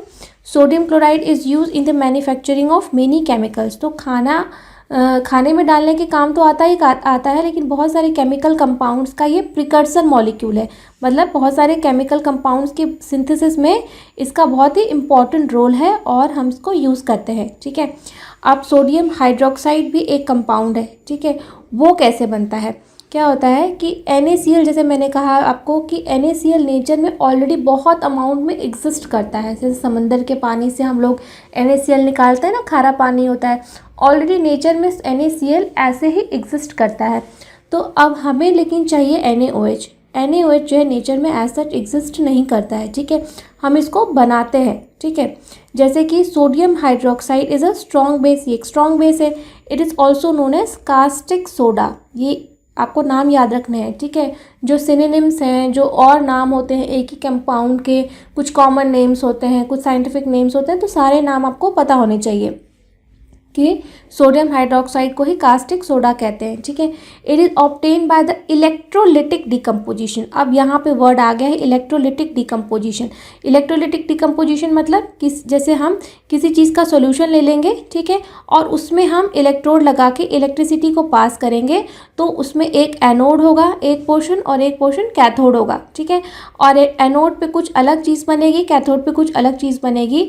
तो उसी प्रोसेस को हम इलेक्ट्रोलिटिक डिकम्पोजिशन कहते हैं, यानी इलेक्ट्रिक करंट का यूज़ करके हम अलग करते हैं। ठीक है, so sodium hydroxide electrolytic decomposition solution of sodium chloride, या जिसको हम ब्राइन कहते हैं, NaCl सोडियम क्लोराइड। अगर हम इसको पानी में घोल दें तो इस सोल्यूशन को हम क्या कहते हैं, ब्राइन। ठीक है, ब्राइन सोल्यूशन कहते हैं। तो नमक को पानी में घोल करके अगर हम उसका इलेक्ट्रोलिटिक डिकम्पोजिशन करें तो उस प्रोसेस में हमें NaOH की सिंथेसिस हम उस प्रोसेस से करते हैं। ठीक है, so in the process of electrolytic decomposition of brine aqueous solution of sodium chloride, brine decomposes to form sodium hydroxide. तो ब्राइन जो है वो डिकम्पोज हो जाता है, NaCl टूट जाता है और उसी से हमें सोडियम हाइड्रोक्साइड बनता है। ठीक है, in this process chlorine is obtain at anode, Ca आप याद कर सकते हो, Ca यानी chlorine at anode, and hydrogen gas is obtain at cathode as the by product. तो हाइड्रोजन गैस जो है Hc। ठीक है, तो आप Ca और Hc ऐसे करके याद करोगे तो आपको हमेशा याद रहेगा CaHc, यानी कि जो है आपका क्लोरीन गैस। ठीक है, क्लोरीन गैस एनोड पे निकलती है और हाइड्रोजन गैस जो है वो कैथोड पे निकलती है। ठीक है, chlorine gas at anode and hydrogen gas at cathode, तो CaHc। ठीक है, this whole process is known as chlor alkali process. ठीक है, इस पूरी प्रोसेस का जो नाम है वो कोर अल्कली प्रोसेस है। एग्जाम में आपको कुछ नहीं बोलेगा, सिर्फ बोल देगा कि describe the core alkali process. तो अब आपको लिखना होगा कि core alkali process is the process of formation of sodium hydroxide. Sodium hydroxide के बनाने के सिंथेसिस की प्रोसेस को हम कोर अल्कली प्रोसेस कहते हैं। और इसमें क्या होता है, हम ब्राइन सॉल्यूशन को इलेक्ट्रोलिटिक डिकम्पोजिशन कराते हैं, जिसमें कि हमारा कैथोड जो हमारा क्लोरीन गैस है वो एनोड पे निकलता है और हाइड्रोजन गैस जो है वो कैथोड पे रिलीज होती है और हमें NaOH as a by product मिलता है। ठीक है, तो ये पूरा आपको लिखना होगा वहाँ पे एग्जाम में, कोर अल्कली प्रोसेस क्या होती है। जैसे यहाँ पे आप फिगर में देख सकते हो, और ये फिगर अगर बना सकते हो तो और अच्छा है। और ये इक्वेशन तो आपको मस्ट है, ये तो लिखना ही है। ठीक है, कि NaCl का एक्वा सोल्यूशन लिया, ठीक है, एक्वा सोल्यूशन है ये, और उसमें आपको NaOH बन रहा है, ये आपका बाई प्रोडक्ट है। ठीक है, और उसमें आपको क्लोरीन गैस रिलीज़ हो रही है और हाइड्रोजन गैस रिलीज़ हो रही है। ठीक है, क्लोरीन गैस और हाइड्रोजन गैस रिलीज़ हो रही है और बाई प्रोडक्ट आपका NaOH बन रहा है इलेक्ट्रोलिटिक डिकम्पोजिशन में। सॉल्ट है, इसका ब्राइन सोल्यूशन ले लिया, 2 इलेक्ट्रोड लगा दिए, कैथोड पे कैथोड पे आपको हाइड्रोजन गैस मिल रहा है, एनोड पे आपको जो है क्लोरीन गैस मिल रहा है, Ca। ठीक है, क्लोरीन एट एनोड और HC, हाइड्रोजन एट कैथोड। ठीक है, और आपको NaOH मिल रहा है। और ये जो क्लोरीन और जो हमारा हाइड्रोजन गैस मिल रहा है, इनके भी अलग अलग यूजेस हैं, इंडस्ट्री में इनके बहुत सारे यूजेस हैं। तो इस प्रोसेस से इन गैसेस को भी बनाया जा सकता है। जैसे कि क्लोरीन जो बना उसको हम वाटर ट्रीटमेंट प्लांट्स में यूज़ कर सकते हैं, स्विमिंग पूल्स की सफाई में यूज़ कर सकते हैं। और PVC पॉलीविनाइल क्लोराइड ये केमिकल होता है, ठीक है, इस तरह के प्लास्टिक्स बनाने के लिए भी यूज़ कर सकते हैं। डिसइंफेक्टेंट, CFC बनाने, पेस्टिसाइड्स बनाने में यूज़ होता है इंडस्ट्रियल लेवल पे, ठीक है। वहीं हाइड्रोजन गैस को एज ए फ्यूल यूज़ कर सकते हैं, मार्गेरीन की तरह यूज़ कर सकते हैं। अमोनिया फॉर फर्टिलाइजर्स, फर्टिलाइज़र की सिंथेसिस होती है अमोनिया, ठीक है, NH3। तो उसमें हाइड्रोजन ये जो रहता है ये कहाँ से आता है, ये हाइड्रोजन हम यहाँ से लेते हैं और अमोनिया की सिंथेसिस करते हैं, ठीक है। और इन दोनों का यूज़ जो है हम और तरीक़ों से भी कर सकते हैं। हाइड्रोक्लोरिक एसिड बनाने के लिए इन दोनों को आपस में रिएक्ट करा दीजिए और HCl बन जाएगा, ठीक है। So for cleaning, steel, ammonium chloride, medicine, cosmetics और बहुत सारे यूजेस होते हैं इनके, ठीक है। और NaOH को भी हम यूज़ कर सकते हैं, ठीक है, जैसे ब्लीचिंग पाउडर बना सकते हैं हाउस होल्ड के लिए, और फैब्रिक्स की ब्लीचिंग के लिए भी हम इसको यूज़ कर सकते हैं। तो ये पूरी प्रोसेस है कोर अल्कली प्रोसेस। इसको कोर अल्कली प्रोसेस ही क्यों कहते हैं, शायद क्योंकि यहाँ पे जो है क्लोरीन गैस रिलीज़ होती है, ठीक है, और अल्कली NaOH जो होता है वो अल्कली होता है, ठीक है। इस वजह से शायद इस प्रोसेस का नाम कोर अल्कली प्रोसेस है। अब हम देखते हैं use of products after the electrolysis of Bryan. जैसे अभी हमने डिस्कस किया कि क्या क्या यूजेस हो सकते हैं, कि हाइड्रोजन एज ए फ्यूल और ये सब चीज़ें जो अभी हम डिस्कस कर चुके हैं, ठीक है। इन प्रोडक्ट्स का क्या यूज़ होता है। अब हम एक नेक्स्ट बहुत इंपॉर्टेंट जो है केमिकल कंपाउंड देखने जा रहे हैं, वो है bleaching powder. Bleaching powder, bleaching का वर्ड तो आपने सुना होगा। ब्लीच मतलब किसी चीज़ को कलरलेस कर देना, ठीक है, ब्लीच कर देना। ब्लीच मतलब कलरलेस कर देना। तो ब्लीचिंग पाउडर का मतलब क्या होगा, वो पाउडर जो कि किसी चीज़ को कलरलेस कन्वर्ट कर देता है, ठीक है। तो ब्लीचिंग पाउडर का जो एक आप फॉर्मूला देख सकते हो, कैल्शियम ऑक्सीक्लोराइड, कैल्शियम, ऑक्सीजन और क्लोरीन, इन 3 चीज़ों से मिलकर बना रहता है calcium oxychloride. So bleaching powder is also known as chloride of lime. Bleaching powder is also known as chloride of lime. ये CaO जो आप देख रहे हो ना, इसको हम लाइम कहते हैं, ठीक है, लाइम, CaO, कैल्शियम ऑक्साइड। तो और ये क्लोराइड है, तो इसी वजह से इसका नाम है chloride of lime. It is a solid and yellowish white in colour. ये सॉलिड होता है ब्लीचिंग पाउडर और येलोइश वाइट कलर का होता है, ठीक है। और क्लोराइड, ये जो हम ब्लीचिंग पाउडर है, इसकी सिंथेसिस कैसे होती है, इसका बहुत इंपॉर्टेंट फार्मूला है, एग्जाम में आ सकता है, ठीक है। जैसे कैल्शियम हाइड्रोक्साइड, चूने का पानी, लाइम वाटर जिसको हम कहते हो, ठीक है, ये है हमारा लाइम वाटर, फाइन। तो लाइम वाटर को अगर आप क्लोरीन गैस के साथ रिएक्ट करा रहे हो तो आपको कैल्शियम ऑक्सीक्लोराइड मिल रहा है प्लस वाटर मिल रहा है, फाइन। तो ये इसकी पूरी केमिकल रिएक्शन है, फाइन।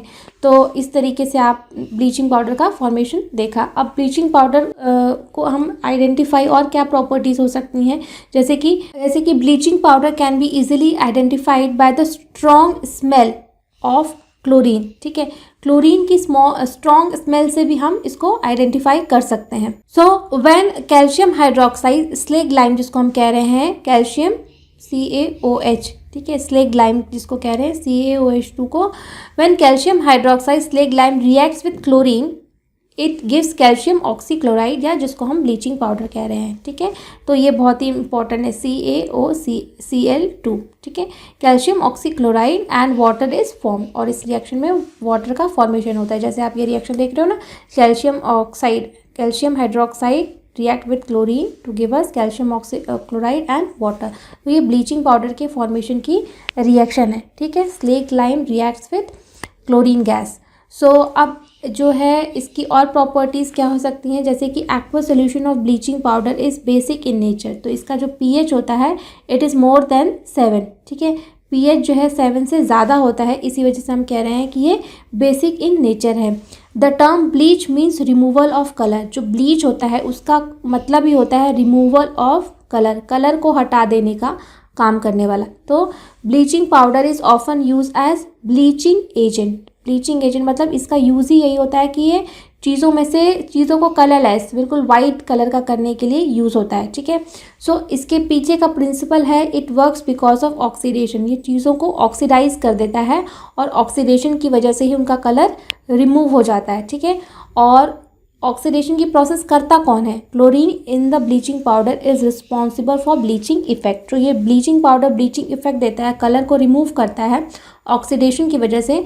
वो इसमें जो क्लोरीन है वही रिस्पॉन्सिबल होता है ये ब्लीचिंग इफेक्ट को देने के लिए, ठीक है। अब हम देख लेते हैं uses of bleaching powder. Bleaching powder के यूजेस क्या हैं, ठीक है। So bleaching powder is used as disinfectant to clean water. पानी को साफ करने के लिए एज डिसइंफेक्टेंट की तरह यूज़ होता है, आपने कई बार देखा होगा, ठीक है। मॉस रिमूवल, काई जम जाती है, वीड किलर्स, जो खरपतवार हैं, जो अनवांटेड प्लांट्स हैं, ठीक है, तो उनको हटाने के लिए भी ब्लीचिंग पाउडर यूज़ किया जाता है। Bleaching powder is use for bleaching of cotton in textile. जो तो टेक्सटाइल इंडस्ट्री में जो हम कॉटन देखते हैं ना, कॉटन बॉल्स पेड़ों पे उगते हैं, तो जब वहाँ से कॉटन तोड़ लिया जाता है तो वो इंडस्ट्रीज़ में जाता है, जिससे कि उससे कॉटन के कपड़े बनते हैं। तो सबसे पहले उसकी सफाई होती है और सफाई की प्रोसेस में उन सबको कलरलेस पहले किया जाता है, ठीक है। तो कॉटन को ब्लीच किया जाता है ताकि उसको हम दूसरे कलर से कलर कर सकें, ठीक है। कलर करने से पहले उनको ब्लीच किया जाता है। So cotton industry, textile industry में ब्लीचिंग पाउडर का बहुत ज़्यादा यूज़ है। वहीं पे साथ ही साथ ब्लीचिंग ऑफ वुड पल्प, जो लकड़ी बनता है, जो पेपर बनता है, जो पेपर हम यूज़ करते हैं लिखने पढ़ने के लिए, वो भी उसको बनाने के लिए जो बहुत सारा वुड लकड़ी काटी जाती है, तो उसकी प्रोसेस में पहले वुड से पल्प बनाया जाता है, तो उस पल्प को भी हम ब्लीच करते हैं ताकि उसका कलर वाइट हो जाए, ठीक है।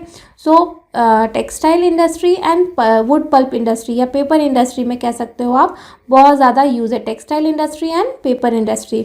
So bleaching powder is used as oxidising agent in many industries such as textile industries and paper industry. तो इसको ब्लीचिंग इफेक्ट के लिए ही यूज़ किया जाता है, ठीक है।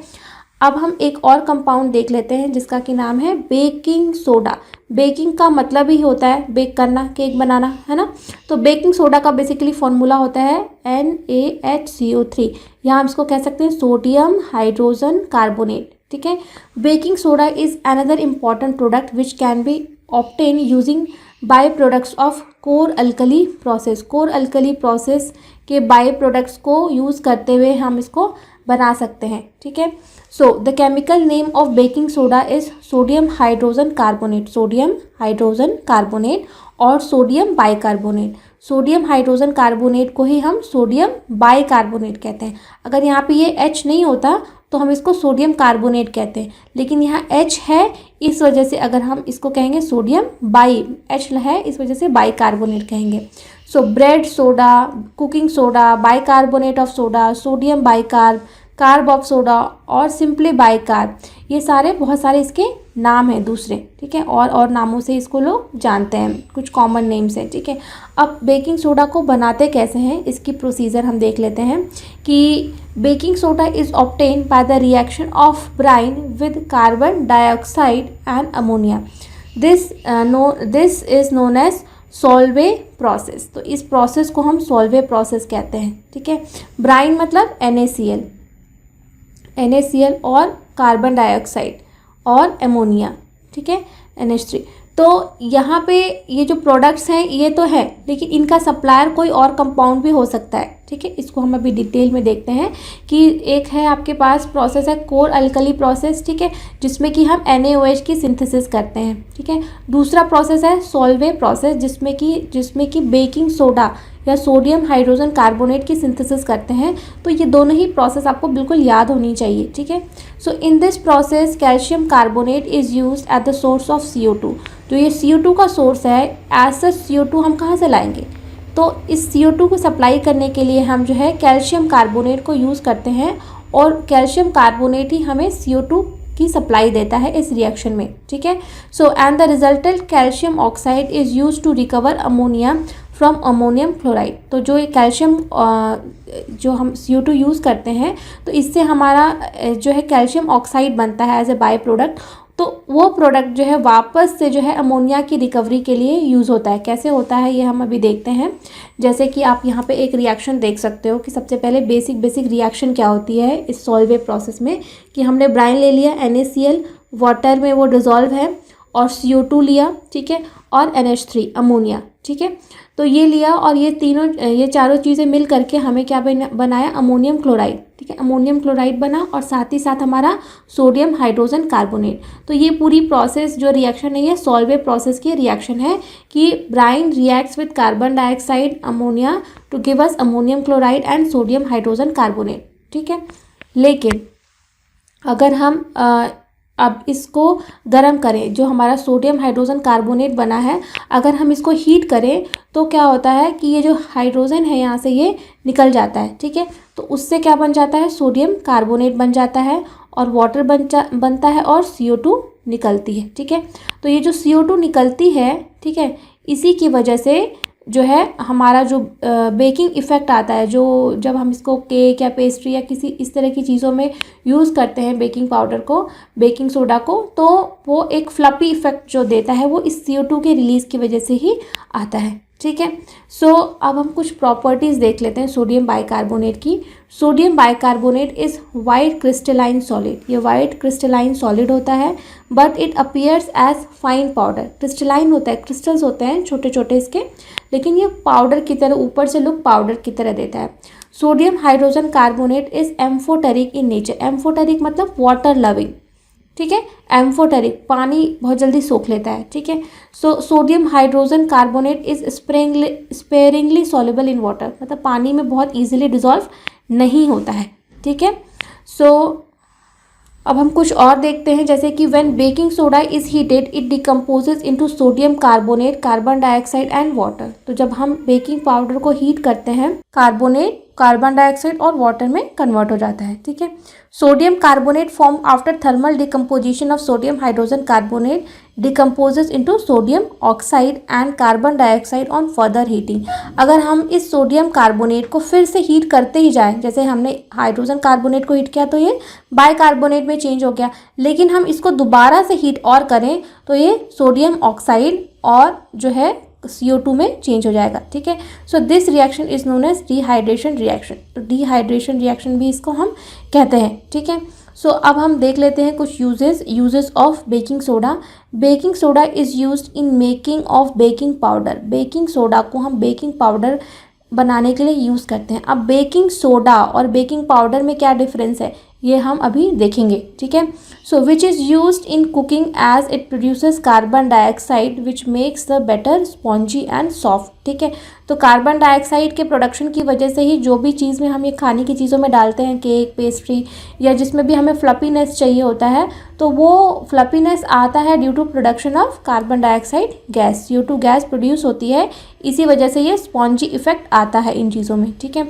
Baking soda is use as antacid. Antacid की तरह यूज़ होता है, जैसे जो इनो आप यूज़ करते हो ना, इनो है, डाइजीन है, इन सब में जो है ये बेकिंग सोडा ही होता है।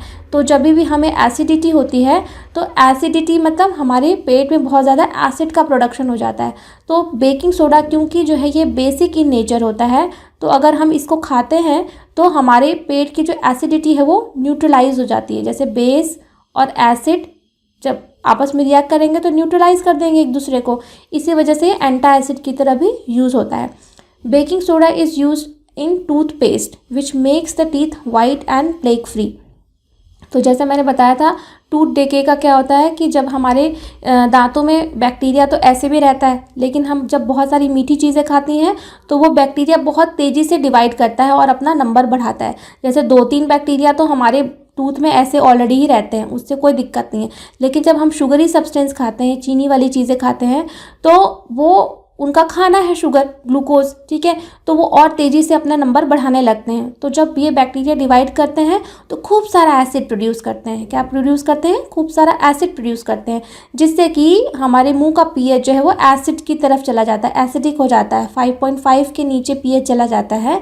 और इस घटे हुए pH की वजह से जो हमारे टीथ हैं, हमारे दांतों के इनामल हैं, वो उनमें छेद होना शुरू हो जाता है, ठीक है, और बैक्टीरिया और अपने नंबर बढ़ाने लगते हैं, ठीक है।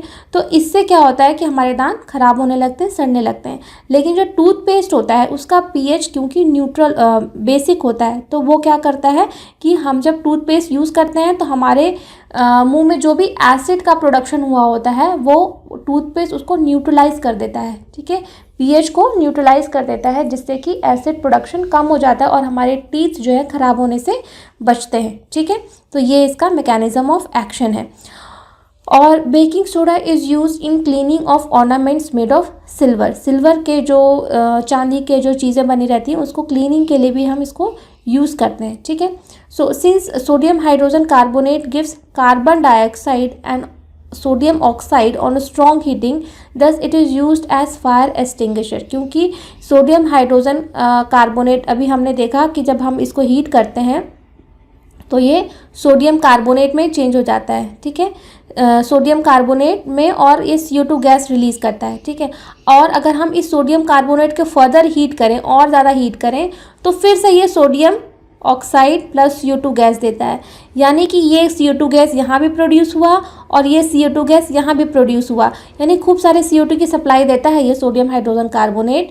तो इसको हम फायर एक्सटिंग्विशर में भी यूज़ करते हैं। क्यों? क्योंकि CO2 गैस जो है वो आग को जलने से रोकती है, फायर को वो रोकती है, फायर को बढ़ने नहीं देती। वहीं अगर हम ऑक्सीजन की सप्लाई कर दें तो वो फायर को और तेज़ कर देगी, है ना। तो अगर बेकिंग पाउडर को हम जो है, बेकिंग सोडा को अगर हम as a fire extinguisher use करें तो ये बहुत इफ़ेक्टिव होगा, ठीक है, आग को फैलने नहीं देगा। अब हम बात करते हैं हमारे मेन टॉपिक, वो है हमारा बेकिंग पाउडर की। जैसे अभी हम बेकिंग सोडा कह रहे थे कि क्या डिफरेंस है बेकिंग सोडा और बेकिंग पाउडर में। So baking powder is a mixture of baking soda and a mild edible acid. Baking powder जो है it is equal to baking soda plus an acid, ठीक है। बेकिंग पाउडर जो है baking soda और acid को मिला करके बनता है, ठीक है। बेकिंग पाउडर बेकिंग सोडा से ही बनता है, बस उसमें एक एसिड एक्स्ट्रा रहता है, ठीक है। और ये एसिड कौन सा रहता है? जनरली टार्टिक एसिड को यूज़ करते हैं, ठीक है। Is mixed with baking soda to make baking powder. तो ये एसिड यूज़ क्यों किया जाता है? क्या होता है एक्चुअली कि जब हम बेकिंग, मान लीजिए हम बेकिंग सोडा ले लेते हैं, ठीक है, बेकिंग सोडा ले लेते हैं, तो जब हम इसको खाने में डालते हैं तो हीट करते हैं खाने को, तो फिर वो सोडियम कार्बोनेट में चेंज हो जाता है, ठीक है, और यहाँ पे CO2 निकल जाता है। तो ये CO2 निकलने की वजह से हमारा खाना फूल जाता है, रेज हो जाता है। लेकिन ये जो सोडियम कार्बोनेट बना, ये जो होता है ना, ये बिटर इन टेस्ट होता है, थोड़ा कड़वा रहता है इसका टेस्ट, ठीक है। जैसे इनो, अगर आप बेकिंग पाउडर जो है अगर आपके पास नहीं है और आप इनो डाल दो तो खाने में फ्लफीनेस तो आ जाएगी, लेकिन उसमें इनो का ही टेस्ट आता रहेगा, है ना। तो ये जो बिटरनेस है सोडियम कार्बोनेट की वजह से, ये टार्ट्रिक एसिड जो है इसको दूर कर देता है, इस बिटरनेस को।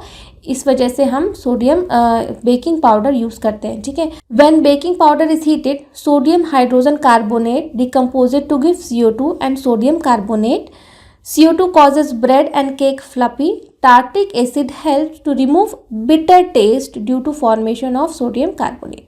तो टार्टिक एसिड जो है वो ये बिटर टेस्ट जो होता है सोडियम कार्बोनेट का, उसको दूर कर देता है, जिसकी वजह से हम बेकिंग पाउडर यूज़ करते हैं, ठीक है। सो बेकिंग पाउडर भी वही इफेक्ट देता है जो कि बेकिंग सोडा देता था, ये भी बैटर को स्पंजी बना देता है, ठीक है। सो although baking soda also produce carbon dioxide on heating, but it is not used in cooking because on heating baking soda produces sodium carbonate along with carbon dioxide। और ये जो है ये सोडियम कार्बोनेट जो है वो बिटर टेस्ट का होता है, इस वजह से हम बेकिंग पाउडर यूज़ करते हैं कुकिंग के लिए, ना कि बेकिंग सोडा, ठीक है। जैसे आप ये एग्जांपल देख सकते हो कि बेकिंग सोडा से बेकिंग पाउडर कैसे बनता है। ये हमारा बेकिंग सोडा है, ठीक है, NaHCO3 सोडियम हाइड्रोजन बाइकार्बोनेट, और उसमें ये हाइड्रोजन आयन मतलब फ्रॉम एनी एसिड, जनरली ये हम ये टार्ट्रिक एसिड यूज़ करते हैं, ठीक है। और CO2 निकलती है, इसी की वजह से फ्लफीनेस आती है, वाटर होता है और सोडियम सॉल्ट ऑफ एसिड बनता है। और ये एसिड जो है वो बिटर ना हो इसकी वजह से, इसीलिए हम टार्ट्रिक एसिड डालते हैं। अब एक और बहुत ही इंपॉर्टेंट कंपाउंड हम देखते हैं, वो है हमारा वॉशिंग सोडा। वॉशिंग सोडा तो आप सब लोग जानते ही होंगे। वॉशिंग सोडा मतलब जो कपड़े धोने का डिटर्जेंट होता है, डिटर्जेंट जो होते हैं उन्हीं को हम जो है वॉशिंग सोडा कहते हैं, और इसको हम सोडियम कार्बोनेट कहते हैं, NaCO3.10H2O। ये है हमारा सोडियम कार्बोनेट, ठीक है।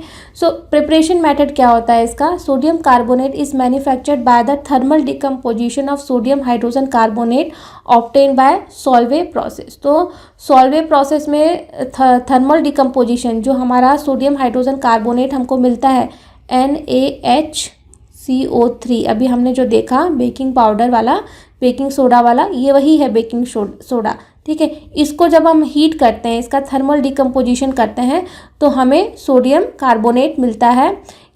लेकिन इसको थोड़ा अलग तरीके से हीट करते हैं ताकि हमें यहाँ पर 10H2O भी मिले, तो हम इसको जो है वॉशिंग सोडा कहते हैं। ठीक है, कैसे करते हैं हम देखते हैं। जैसे कि the sodium carbonate obtain in this process is dry, तो सोडियम कार्बोनेट जो मिलता है इसमें वो ड्राई रहता है, सूखा रहता है। It is called soda ash और एनहाइड्रस सोडियम कार्बोनेट। जैसे मैंने कहा NaCO3 मिलता है, एनहाइड्रस होता है, इसमें कोई पानी वानी नहीं होता। ठीक है, washing soda is obtain bye rehydration of anhydrous sodium carbonate. अगर हम इसको हाइड्रेट कर दें, ठीक है, हाइड्रेट कर दें, तो ये बन जाएगा NaCO3.H10H2O। ठीक है, तो ये हाइड्रेशन की प्रोसेस की वजह से ये डिटर्जेंट में कन्वर्ट हो जाता है। Fine, so since there are 10 water molecules, तो ये जो हम देख रहे हैं बार बार कि हम सोडियम कार्बोनेट हमने लिया Na2CO3, सोडियम कार्बोनेट को 10 वाटर मॉलिक्यूल्स के साथ हमने हाइड्रेट कर दिया, तो ये हम इसको ऐसे लिखेंगे Na2CO3.10H2O, अलग से लिखेंगे 10H2O, उसके साथ में कोई रिएक्शन नहीं हुआ है। ठीक है, सिर्फ हाइड्रेशन की प्रोसेस हुई है। ठीक है, so since there are 10 water molecules in washing soda, hence it is also known as sodium bicarbonate decahydrate. Deca मतलब 10। ठीक है, सोडियम बाइकार्बोनेट तो है ही है। ठीक है, sodium bicarbonate decahydrate. Sodium carbonate is a crystalline solid, तो ये सोडियम कार्बोनेट ही कहेंगे, बाइकार्बोनेट नहीं है ये। ठीक है, सोडियम carbonate is a crystalline solid and it is soluble in water. तो क्योंकि ये जो है ये एक क्रिस्टलाइन सॉलिड है और ये वाटर सॉल्युबल है, इससे पहले हमने सोडियम कार्बोनेट को देखा था, वो स्पेरिंगली सॉल्युबल था, पानी में जल्दी घुलता नहीं था, लेकिन ये सॉल्युबल इन वाटर है। When most of the carbonates are insoluble in water, तो डिटर्जेंट क्योंकि पानी में आराम से घुल जाता है, इसी वजह से ये क्लीनिंग इफेक्ट भी देता है। ठीक है, अब हम सोडियम कार्बोनेट के यूजेस क्या हैं वॉशिंग सोडा के, वो हम डिस्कस कर लेते हैं। ठीक है, सो सोडियम कार्बोनेट या वॉशिंग सोडा जिसको कह रहे हैं is used in glass, soap and paper industry. Glass industry में यूज़ होता है as a precursor, soap industry में यूज़ होता है एज ए प्रिकर्सर, और पेपर इंडस्ट्री में भी यूज़ होता है as a precursor. It is used in the manufacturing of sodium compound such as borax. तो बोरोसिल की भी ग्लास आपने देखा होगा ना, जो कांच की ग्लास यूज़ होती है, बोरोसिल वर्ड आपने सुना होगा, बोरोसिल ब्रांड है। तो ग्लासेस के फॉर्मेशन में भी, मैन्युफैक्चरिंग ऑफ ग्लास या बोरेक्स की चीज़ें जो है उनमें ये यूज़ होती है as a precursor, starting molecule. ठीक है, सोडियम कार्बोनेट can be use as cleaning agent, साफ सफाई का एजेंट है ये, इससे कपड़े साफ़ होते हैं और भी बहुत सारी चीज़ें हम साफ़ कर सकते हैं, तो ऐसे क्लीनिंग एजेंट की तरह यूज़ होता है। It is use for removing permanent hardness of water. Permanent hardness of water क्या होता है, कई जगह का पानी आपने सुना होगा कि कई जगह का पानी खारा होता है। ठीक है, उसमें कैल्शियम क्लोराइड होता है या मैग्नीशियम क्लोराइड होता है, इस तरह के सॉल्ट्स उनके पानी में ऑलरेडी डिज़ोल्व होते हैं, जिससे कि पानी खारा होता है। और इस तरह के पानी में जो अगर हम साबुन इस्तेमाल करते हैं तो उसमें लेदर का फॉर्मेशन नहीं होता है, मतलब झाग नहीं बनता है। तो जब झाग नहीं बनेगा तो कपड़े साफ़ नहीं होंगे। तो जो डिटर्जेंट्स होते हैं उनका फॉर्मेशन इस तरीके से होता है कि वो पानी की हार्डनेस को दूर कर देते हैं और पानी में झाग बनाते हैं, और जिसको कि हम यूज़ करते हैं फॉर क्लीनिंग पर्पस। अब हम एक बहुत इंपॉर्टेंट चीज़ देख लेते हैं, वो है वाटर ऑफ क्रिस्टलाइजेशन। ठीक है, ये एग्जाम में ये भी कई बार 1 मार्क क्वेश्चन में पूछ दिया जाता है कि what is water of crystallization. ठीक है, so many salts contain water molecule are known as hydrated salt. जैसे कि अभी हमने सोडियम कार्बोनेट का देखा, यहाँ पे सोडियम कार्बोनेट .H2O 10H2O। ठीक है, तो ये जो .10H2O लिखा है, ये इसके साथ रिएक्शन करके नहीं हुआ है, बस इसके साथ ये हाइड्रेटेड फॉर्म में रहता है। ठीक है, ये पानी को एटमॉस्फेयर से एब्जॉर्ब कर लेता है अपने से। ठीक है, तो हाइड्रेटेड सॉल्ट इसको कहते हैं। और ये जो जितने वाटर मॉलिक्यूल्स यहाँ लगे रहते हैं, इसी को वाटर ऑफ क्रिस्टलाइजेशन कहते हैं। ठीक है, so the water molecule present in salt is known as water of crystallization. तो किसी भी हाइड्रेटेड सॉल्ट में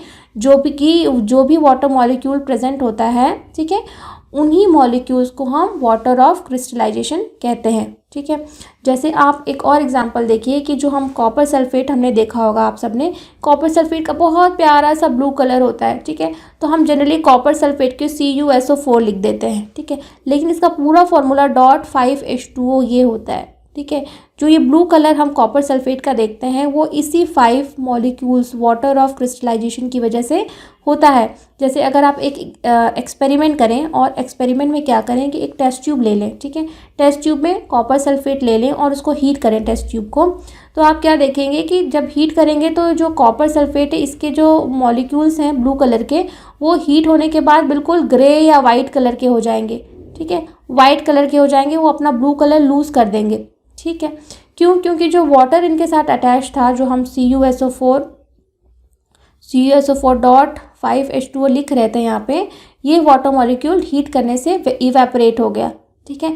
तो अब ये जो कॉपर सल्फेट है वो ग्रे या वाइट कलर का हो गया। लेकिन जब हम इसी सॉल्यूशन को ठंडा करने के लिए रख देंगे थोड़ी देर के लिए, तो हम क्या देखेंगे, जब ये पूरी तरीके से ठंडा हो जाएगा तो ये कॉपर सल्फेट वापस से ब्लू कलर का हो गया। तो जो एटमॉस्फेयर से वाटर मॉलिक्यूल है उसने वापस से सोख लिया, ठीक है, और अपना कलर ब्लू कर लिया। तो ये जो वाटर मॉलिक्यूल है इसी को हम वाटर ऑफ क्रिस्टलाइजेशन कहते हैं। और अब हम एक और इम्पॉर्टेंट कंपाउंड देखने जा रहे हैं, वो है प्लास्टर ऑफ पेरिस, ठीक है। आप सब में से बहुत सारे बच्चों का कभी ना कभी हाथ पैर टूटा होगा या कहीं ना कहीं बोन फ्रैक्चर हुई होगी। आपका नहीं तो आपकी किसी फैमिली मेम्बर का ज़रूर से हुआ होगा, ठीक है।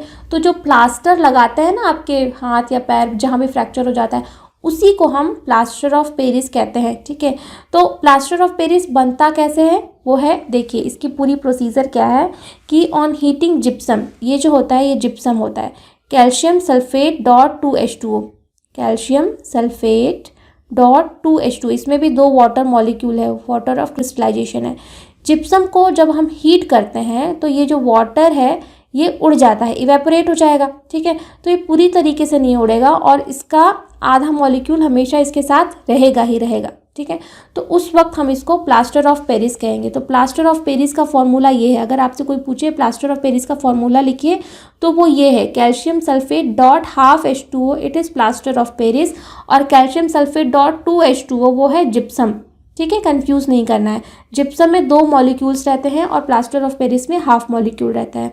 So on heating gypsum it loses water molecules and becomes calcium sulphate hemihydrate, क्योंकि आधा मॉलिक्यूल है इसलिए हेमीहाइड्रेट कहते हैं। This is called plaster of Paris, इसी को हम प्लास्टर ऑफ पेरिस कहते हैं, ठीक है।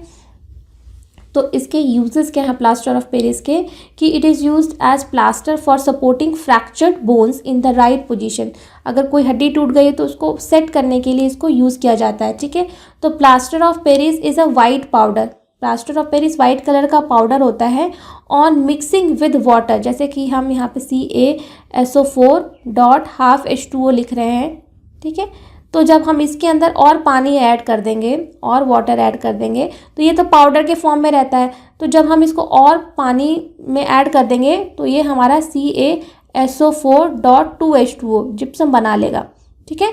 तो ये जो है पाउडर के फॉर्म में रहता है, प्लास्टर ऑफ पेरिस पाउडर के फॉर्म में रहता है, लेकिन जब ये पानी ऐड कर देंगे तो ये जिप्सम में कन्वर्ट हो जाएगा, ठीक है।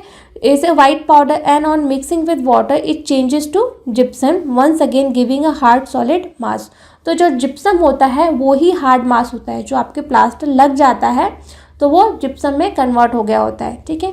So plaster of Paris is used for making toys, खिलौने बनाने के लिए। जो आपने कई बार देखा होगा कि लक्ष्मी गणेश की पूजा होती है दिवाली के टाइम पे, आपको बहुत सारे इस तरह की मूर्तियाँ मिलेंगी और बहुत सारे खिलौने भी बनते हैं, बहुत सारे जो है पेंटिंग्स भी बनती हैं। So materials for decoration, for making surface smooth, इन सब चीज़ों के पर्पज़ में यूज़ होता है ये, ठीक है। सो आई होप कि आपको ये चैप्टर अच्छे से समझ में आया होगा। And still if you have any doubts then you can write in the comment section, I will surely reply. Thank you.